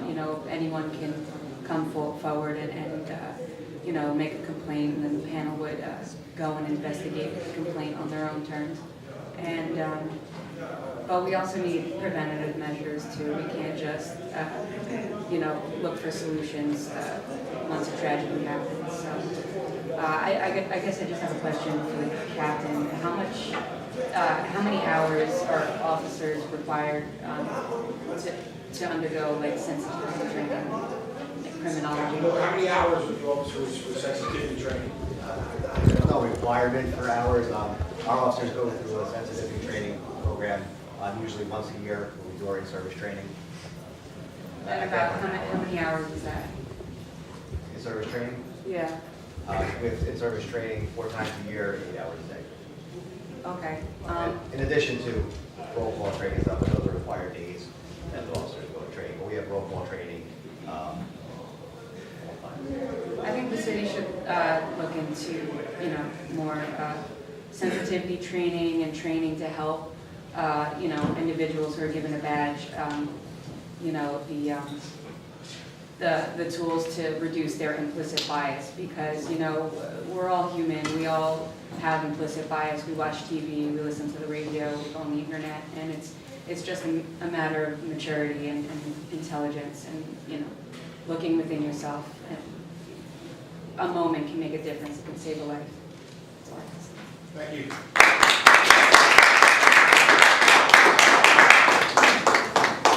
Anybody else like to address the council? Yes, good evening once again, or good evening for the first time, Charles Prattville, New Brunswick. I just want to say that cover-ups have to stop. I am tired of this city covering up things, whether it's the water quality, or the crime, or the crimes committed by police officers. We've got to stop covering it up. There are systemic problems, and we really need to focus on the systems themselves. And I want to second what Molly just said. There is no civilian oversight of the police. In fact, the person who really runs the police department is not in this room tonight. I just saw him at the Parking Authority Board, Tony Caputo, but he does not have the time to come to a city council meeting and has not come to a council meeting in years. So that is unacceptable. And this council does have the power to create a civilian oversight body. And for some reason, you've said that you don't want to do that. Even though the state's largest city is moving in exactly that direction and has approved exactly what we're talking about here, civilian oversight. Let me explain to you, and I will show you why internal affairs is not functioning. Can you please ask the captain, is it true that a police officer was suspended for 30 days for conduct unbecoming of an officer in August? In August? Yeah. Captain Miller was a police officer in August that was served at I don't know if it was in August. I don't have it on my head. If Mr. Crowell has more information, he wants to give it to me. Was there a police officer that happened to in the last 6 months? I honestly would have to check the records. I don't know. I know that there's officers that have been disciplined in the last 6 months. I'm not going to, I can't attest. So you're not comfortable commenting that you don't know the personnel matter? Okay, all right. And can you tell me who's in charge of internal affairs? I am. Okay. So, case closed. The person who's in charge of internal affairs does not even know whether this happened, whether someone... That's not true. He said he didn't know about the particular issue he was speaking about. And if they did, what? I'm very hesitant to put out numbers because Mr. Crowell will hold me to the number. If I'm wrong on the number, he immediately criticizes that I'm wrong. Fair enough. Now, the city attorney just told me that it's a personnel matter that it can't be discussed in public. We're not going to talk about specific incidents, specific employees of this. I think Mr. Crowell knows that, so Okay, continue, Mr. Crowell. Well, that's actually where I'm going. Can you tell me who this officer is, that their conduct was so offensive and so much of a violation that they were suspended for an entire month, for 30 days? Can you tell me the name of the officer? Mr. Council President, even if the Captain Miller does know the name, you can't discuss personnel matters about specific people. Not allowed to discuss personnel matters in a public meeting, disciplinary matters. So as you can see, internal affairs does not work. Internal affairs in New Brunswick has a real problem, and I respect Captain Miller. And I want to say that it is wrong for him to be in the position he is in, to be the press spokesperson, the spokesperson for the department in charge of dealing with the press, and also being in charge of internal affairs. He should not have both jobs. They are in conflict in many ways. And obviously, the system we have isn't working because Like I said previously, and like others have said, a sergeant was criminally charged for mishandling 81 internal affairs investigations into his fellow officers just a few years ago. We have situations where I was coming home from the council meeting a few months ago, and I saw an entire intersection full of New Brunswick police cars parked illegally outside the Elks, your lodge. They were having a party. It was probably a drinking party, right? And they're 2 blocks away from the police station. They brought 5 or 10, 15 cars, and they were parked all illegally up against the corner. I believe they have their meetings there. They have their PDA meetings or LDO. Oh boy, yeah, so anyway, I took some pictures of these illegally parked vehicles. I took them to Internal Affairs. Can you ask Captain Miller, did the officers get summonses? Captain Miller, did the officers get summonses? The officers were disciplined to depart illegally. The officers were disciplined. I can't comment on the grievance. The officers were disciplined. But like, if you or me were caught parking illegally, we would get like a summons, and we'd have to, we'd go to court, and we'd have to pay it. And did that happen to them, or no? Are they treated differently, or the same as us? I believe you just spoke about it. They were disciplined. I don't believe they were summoned. I mean, as far as I don't think they put tickets on the police car. That did not happen. And what's the lowest form of discipline possible? Can you ask the captain? We can't speak on personnel matters again, Mr. Crowder, but this is a written reprimand would probably be the lowest. So, basically, unlike what would happen to you or me, these cops were caught breaking the rules, and they get a written reprimand. I wish I would get a written reprimand every time I didn't park properly, but that's not how it works, because we're citizens and we don't have these extra rights that are supposedly granted to police in our city. This is not right. This is everything that's wrong in our country right now. And I want to ask, did the police investigate, did Internal Affairs investigate when I was arrested last summer? Was that investigated? Did you make an allegation, a complaint? When you were arrested? Yeah. What do you mean? Did you file internal affairs? I don't know what you mean by that. No, I didn't file one, but there were newspaper articles about it. It seemed pretty fishy. Did Captain Miller investigate, or did he just not do anything about it? Captain Miller? An allegation against, an internal affairs is set up to investigate allegations made against officers. If an allegation wasn't made, and I'm not saying there was or not, I'm asking Mr. Crowder, did you make an allegation and it was investigated? If no allegations were made, then there wouldn't be an investigation. Okay. Well, as you recall, I was arrested shortly after I brought a police ticket book to your council meeting, 2 police ticket books that I found. And what I had found was actually just the tip of the iceberg of a corrupt scheme that the police have here, where they're improperly disposing of court documents. A ticket is a court document, and it must be turned into the court. I also Here's another problem with the systems. We have a community liaison, right? Yes. For the city of New Brunswick. She just left, right? I have no idea. Did she say anything tonight? Scores of people are coming out to talk about police brutality. Did the community liaison have a word to say about it? Taking notes, Mr. Crowder, I'm sure. Okay. Go ahead, Mr. Crowder. Okay, I just think that's Your time's enough. up, but I'll let you finish up, sir. Thank you. So the thing that I would like, I'll be honest, I've lost faith in internal affairs. I was not happy that the police officers did not get tickets. I was also not happy that the police revealed my identity to a person I complained against. I complained that an officer was not wearing the proper uniform, and there was no need for the police to reveal my identity. But now I'm subject to harassment from this officer because internal affairs system does not work. They're not here to protect us. They are here to protect the police. So you're saying that you've been harassed by this officer? Yeah. Yes? Yeah, the guy makes remarks now about me, having filed a complaint. He says, oh, I'm wearing my name badge today, or whatever. And, that's not a best practice. If you don't have to reveal the complainant to the officer, you shouldn't. That's another reason that I've lost faith in internal affairs. I will tell you though, I got a case for him, right here.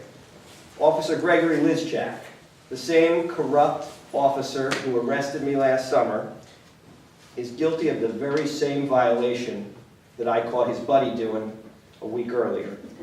1214 is the court ID of New Brunswick, prefix is Q, ticket number 330521. This is a ticket book, a New Brunswick police ticket book.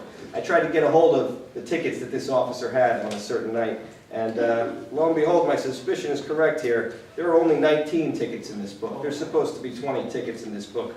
Will Captain Miller investigate Officer Lizchak for improper disposal of court documents? Absolutely. Yes, absolutely. Okay, again, that's...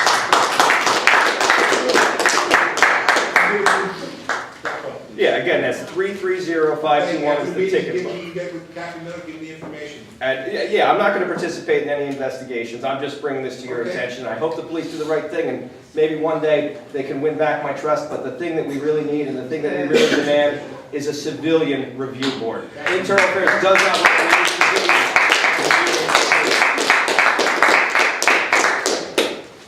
My name is Martin Gregory. I'm a resident of New Brunswick, New Jersey.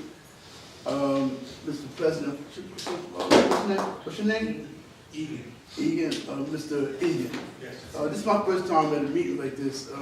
Like, I didn't know that this something like this exists, for real. In New Brunswick, it's like a surprise to me. You know, but I would like to say is that, like, as far as like when an incident like this occurred, like what happened to my cousin, Dion, right? That's my cousin. When something like this occurred and stuff, right? Not only to him, but to anybody. And so if somebody get hurt like that, I know to you, as a law-abiding citizen, and stuff like somebody who's like down with against that kind of stuff, it bothers them, right? Sir, absolutely. I know. I know. People have a different opinion. They can say whatever they want. I know. That's why. Captain Miller will tell you anybody. Right. If we're wrong, we're wrong. And Yeah. we should be disciplined. Right. Okay? Yeah. Now, this is all coming out first shot here. Yeah. There's I know. three sides to a story usually. Right. And at the end of the day, if the person who committed these things, if it's true, they should be disciplined. Without Okay, a let me doubt. ask you this, sir. Yes. Right? Let's take this and flip it right quick, right? Say if this happened to the police, if this would happen to the officer instead of him, if that would happen to the officer and stuff, right? You know, would you been the one of them that would have been saying, if that person is caught, and so whoever that is and stuff, I want these person, you know, like prosecuted to the full extent, and this is that, you be doing all that, right? Because the police got their wrist broken, all that, you know, because it's bad. I mean, Sir, it happens every day. Yeah, but I'm saying- There's people that and I'm attack. just asking you a question, sir. Yeah, Right? You would have came out, you would have been going at it, right? Now, can I ask you this here? Now, when all this here is clear, and they found that the police was guilty of this here incident and stuff, right? You know, can we look for you to be doing the same thing and stuff like come out saying that like for the police to be prosecuted to the full extent? Yes. Can we look at Absolutely. You know, so like I'm looking If for they're that. found I'm looking guilty, for you. they should be prosecuted. Okay, so no, so when that's what's gonna happen, when the police get found guilty, you're gonna be up there. I'm not talking about the rest of you. You know, I know the rest of you may follow, but I'm talking about you, the president, because you know you're down for people. You're gonna be saying prosecute him to the full extent, right? Yes. Okay, I'm gonna look forward to that. If he's found guilty, he should be, whatever he got coming to him, he should have coming to him if he's found guilty. That sounds good. Okay? All right. Good evening. Good evening, sir. Hi, my name is Cornelius Whitaker. I'm not a resident of New Brunswick. I'm a resident of Franklin Township, the suburbs that most of these folks in here is talking about. And they talk about some of the policies that exist and some of the practices that's exercised. Many of those things do not occur in Franklin Township. Now, let me explain something to you all. You know, I've had best of both worlds. Understand? My father's Algie Marcus Whitaker. He's a household mover for over 30 years in this area. He serviced the New Brunswick community. He serviced every part of the New Brunswick community for over 30 years, employing African Americans and also assisting people that are impoverished. Okay, he didn't have to do that. But the reason why he did do that was because he came from a smaller country town called North Carolina. All right, we're familiar with the southern states. All right, very racist, very prejudiced. Okay, he actually had to leave North Carolina because his father was a sharecropper, and the owner of that farm was a Caucasian male who refused to pay him. All right, so he refused to pay his grandfather, and he ended up putting a shotgun to the man's head because he called him a nigger, and he was insensitive and did not care anything about people of color. All right, historically, people of color have every reason to hate Caucasians, every reason to hate them, but we don't. We don't. It doesn't matter what class they're in. It doesn't matter. We don't hate them. What we do hate is the behavior. The behavior. Now, the reason why I'm here is because Termel invited me to come here. All right? I'm not from New Brunswick. I'm not from Brunswick. I'm not from the projects. I'm from 123 Burger Street, Somerset, New Jersey. My relationship that I have with these gentlemen is because of how I was raised and how I was cultivated. All right? That's why my heart is golden. That's why my heart is pure. That's the reason why I can look in a Caucasian's face and not hate them because of what their ancestors did to my ancestors. I'm also Cherokee Indian bloodline. You know the history of that. But I still don't hate Caucasians. And I got every reason, every right to. What these people are asking for is justice. They're asking for respect. And I'm not sure where you grew up at. I'm not sure how you were raised. But in your hearts, that should exist.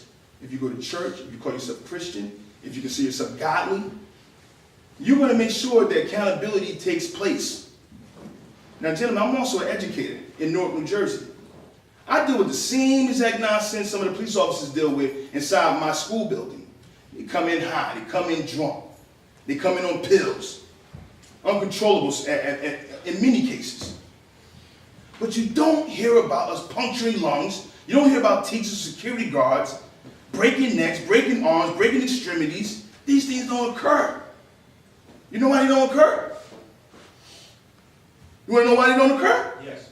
Because you're dealing with educated people that's trained, highly trained, to deal with incidences, to deal with adversity, to deal with problematic people who may not be as educated.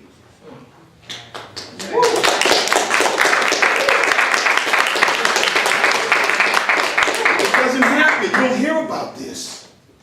So why are we hearing about this with police officers with weapons on them who should have the education training to exercise the law and follow the policies? Now, still got a couple more minutes. I also want to leave you guys with this also. When I go to my council meetings in Franklin Township, which is not even as diverse as New Brunswick, or has the history of New Brunswick. Franklin is derived from New Brunswick. Right? But when I go into that Franklin Township municipality, I see diversity. I see multiculturalism.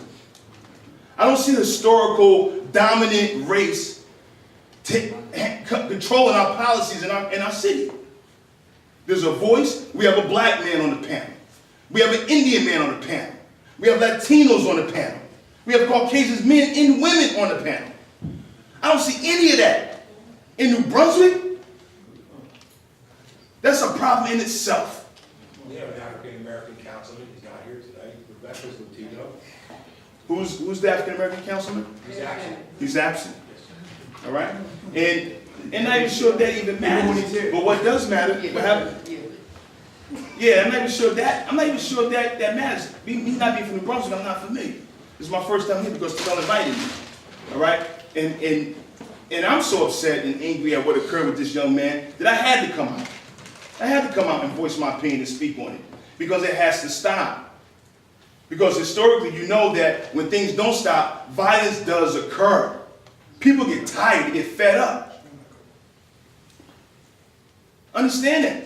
And that's in any country. So at some point, our leaders have to represent and stand up for what is right, what is right, what is humanely right. You understand what I'm saying, gentlemen? Ladies? Okay? You are leaders. At some point in your lives, you're godly people. I'm sure you're Christians, Catholics. I don't know what you are. All right? I don't have a denomination. But I'm very spiritual. I love humans. I don't want to see nobody hurt or harmed.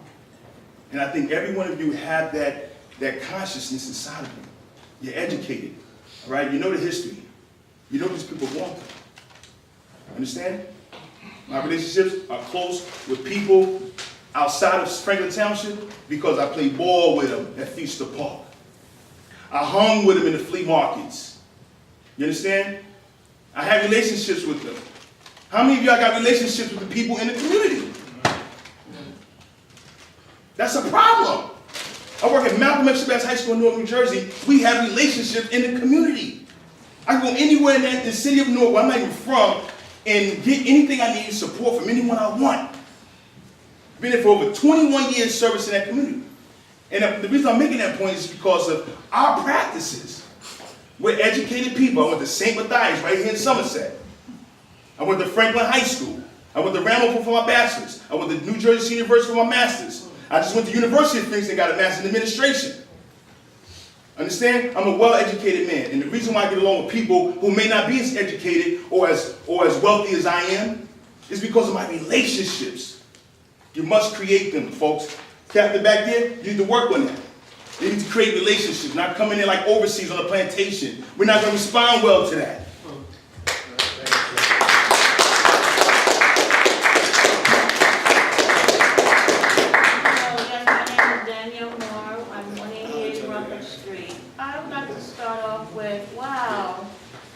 I was making comments on how good the city was doing things to make it safe. But wow, I realized so much has been happening lately. Wow, why was it so good? Everything was so good. Not everything, but wow, was that because it was time to vote? That the city was doing more? We didn't have an election in the city. Well, like I said, they still got it on, but like I said, still, when it's with a voting situation. But wow, I'm wondering what about safety where, like I said, what with the police not doing their jobs? So I hope where once that this is proven that the city and the police department will take action on this.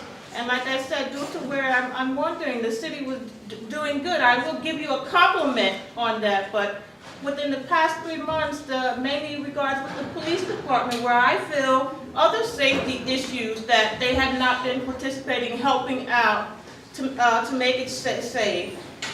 So like I said, what are they getting paid to do around New Brunswick? What, just to sit around, what, ride up and down the streets? What, there's plenty of times, what, when I call for the New Brunswick Police Department for cover of something regards to Board of Education, what? They're never available. Why are they never available? If you say that there is no crime going on in New Brunswick, what are the police doing? And I feel, wow, you can pay what? For the new police system, for the public not to hear what goes on, what does that cost, what, close to $500,000? And I feel that you can put up money, as someone spoke about it, with making more video cameras, making the cells much more safer, put it on camera, if you feel that you can pay that much money for that. So is that possible? Which people were talking about? Like I said, starting next month, you said where the public would not be able to listen to police scanners anymore of what goes on in New Brunswick. So like I said, due to where you can pay for that, then how about you pay for where more security, like someone was asking at New Brunswick Police Station, with the cameras, to make sure that your officers are doing the right things. There is cameras in the Brunswick Police Station, correct, Captain? Yes. Well, that wasn't what I had heard people talking There wasn't about. enough cameras. Well, if it's not enough, so if something's not showing, where what? If he's laying there, what, over 5 hours, then you should have it on record. You should have. Do you have the picture of him laying there for 5 hours suffering? Captain, there's a camera in the cell inside the station.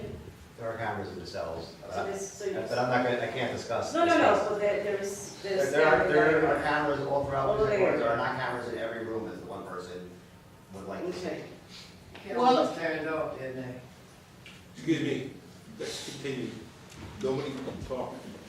Well, like I said, if you can do that for the radios, like I said, I hope you can put more cameras to let to show proof that our people are being treated fairly. Okay.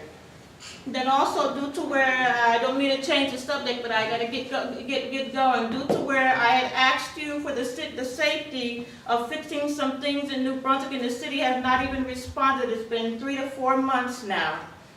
What That was where with Joyce Comer and Handy Street. That was where the engineer said he rode by and said that, wow, there's no work to be taken care of. May I address the council? Yes, Mr. Well, to remind Ms. Moore, that's not what I said. I said the crosswalk from Salvation Army to Damon House on the side of Damon House, there was a road repair done. The balance of the crosswalks are actually in very visible condition. Granted, there are a couple of chips in here and there, but other than that one section, the other 3 crosswalks are in great shape. Not only that, it's a fully signalized intersection. It's not a dark intersection, there's plenty of street lights, and there's a traffic signal there. So it has much more controls than 90% of the other intersections in town. Thank you. Well, okay, I would like to show you some pictures, and I hope that you respond due to where what he's saying it is not true. Due to where I have pictures of Joyce Comer and Handy Street, where you're telling me that the walkways are in good condition. Here is pictures in the show that I took these lively now due to where the Damon House is being worked on, and I have the proof that these are pictures of you saying that, wow, big gap in there, that from this side of Handy Street and this side of Joyce Comer is okay. Then tell me if it's okay that it's marked correctly. Why is the light red and the cars are sitting there? And because there's no line to show where the cars are supposed to stop and where the walkway is blank. There is no part of the walkway. And I have several pictures to show what I'm saying due to where red light. Where's the car stopped at? Because there is no walkway over there, both ways. And for you to tell me that it's not a problem, oh, it's a major problem, like I said, where you're driving through, you can't see, but wow, when you're a pedestrian and you're standing there on the corner, oh, it means a lot. So like I said, you said you were going to take care of it, and that's been 4 months, but now due to where he's spoken up to say that nothing's wrong, well, I have the proof here to show you what's wrong, and I hope the city takes action in fixing Joyce Comer and Handy and quite a few other ones where they do need repair, which I will give you pictures of where pedestrian walkways, what potholes in it, due to where the city does never take action when somebody gets hurt in the city. They never step up and take action. Wow, the first thing a lawyer says, oh, is it the city's property? I don't take cases with the city.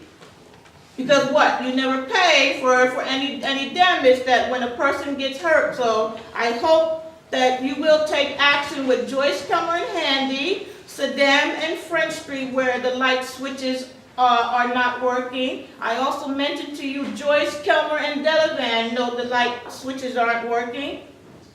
You haven't done anything. And honestly, like I said, wow, I'm very upset due to where you started off so good, but like I said, wow, all of a sudden nothing's being done. And like I said, what? The city doesn't pay for pain, so like I said, I hope you step up to take care of our pedestrians who are out here. So please, like I said, here's the proof. You can have the pictures, but I hope you do take care of it soon. Not 3 to 4 months. Thank you.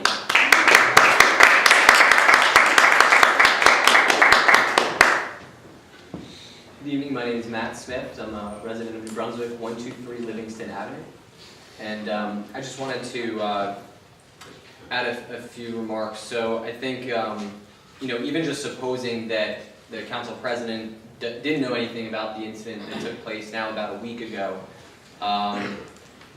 the implications of that are even worse than otherwise would be, because that means that there's really no oversight or accountability.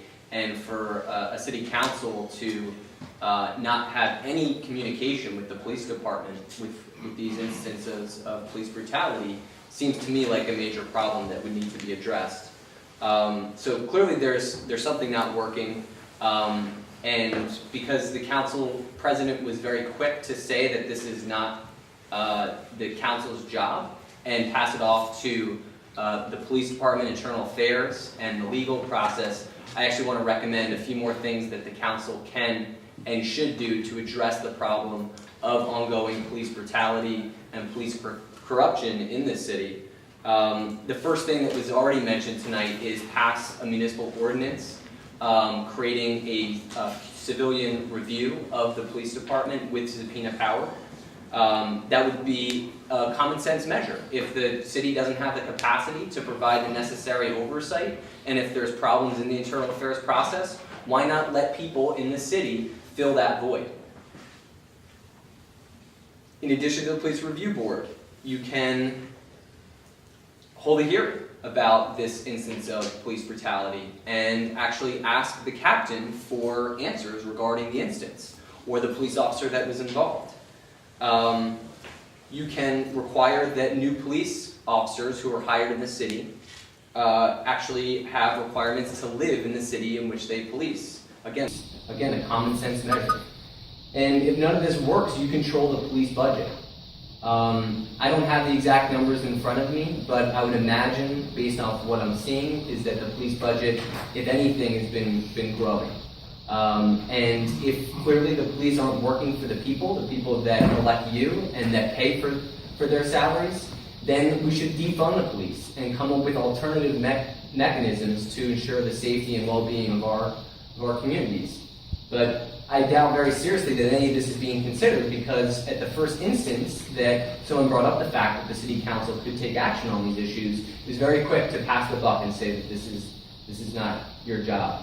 So I would ask that the city council look into specific concrete actions that can be done to address both this specific instance of horrific police brutality, which could have very well ended up in the death of an innocent person, and more on an ongoing process, look at concrete policy proposals that the city council can pass that would actually put in processes to address the systemic ongoing problems that have been brought to your council now for over a year. Thank you.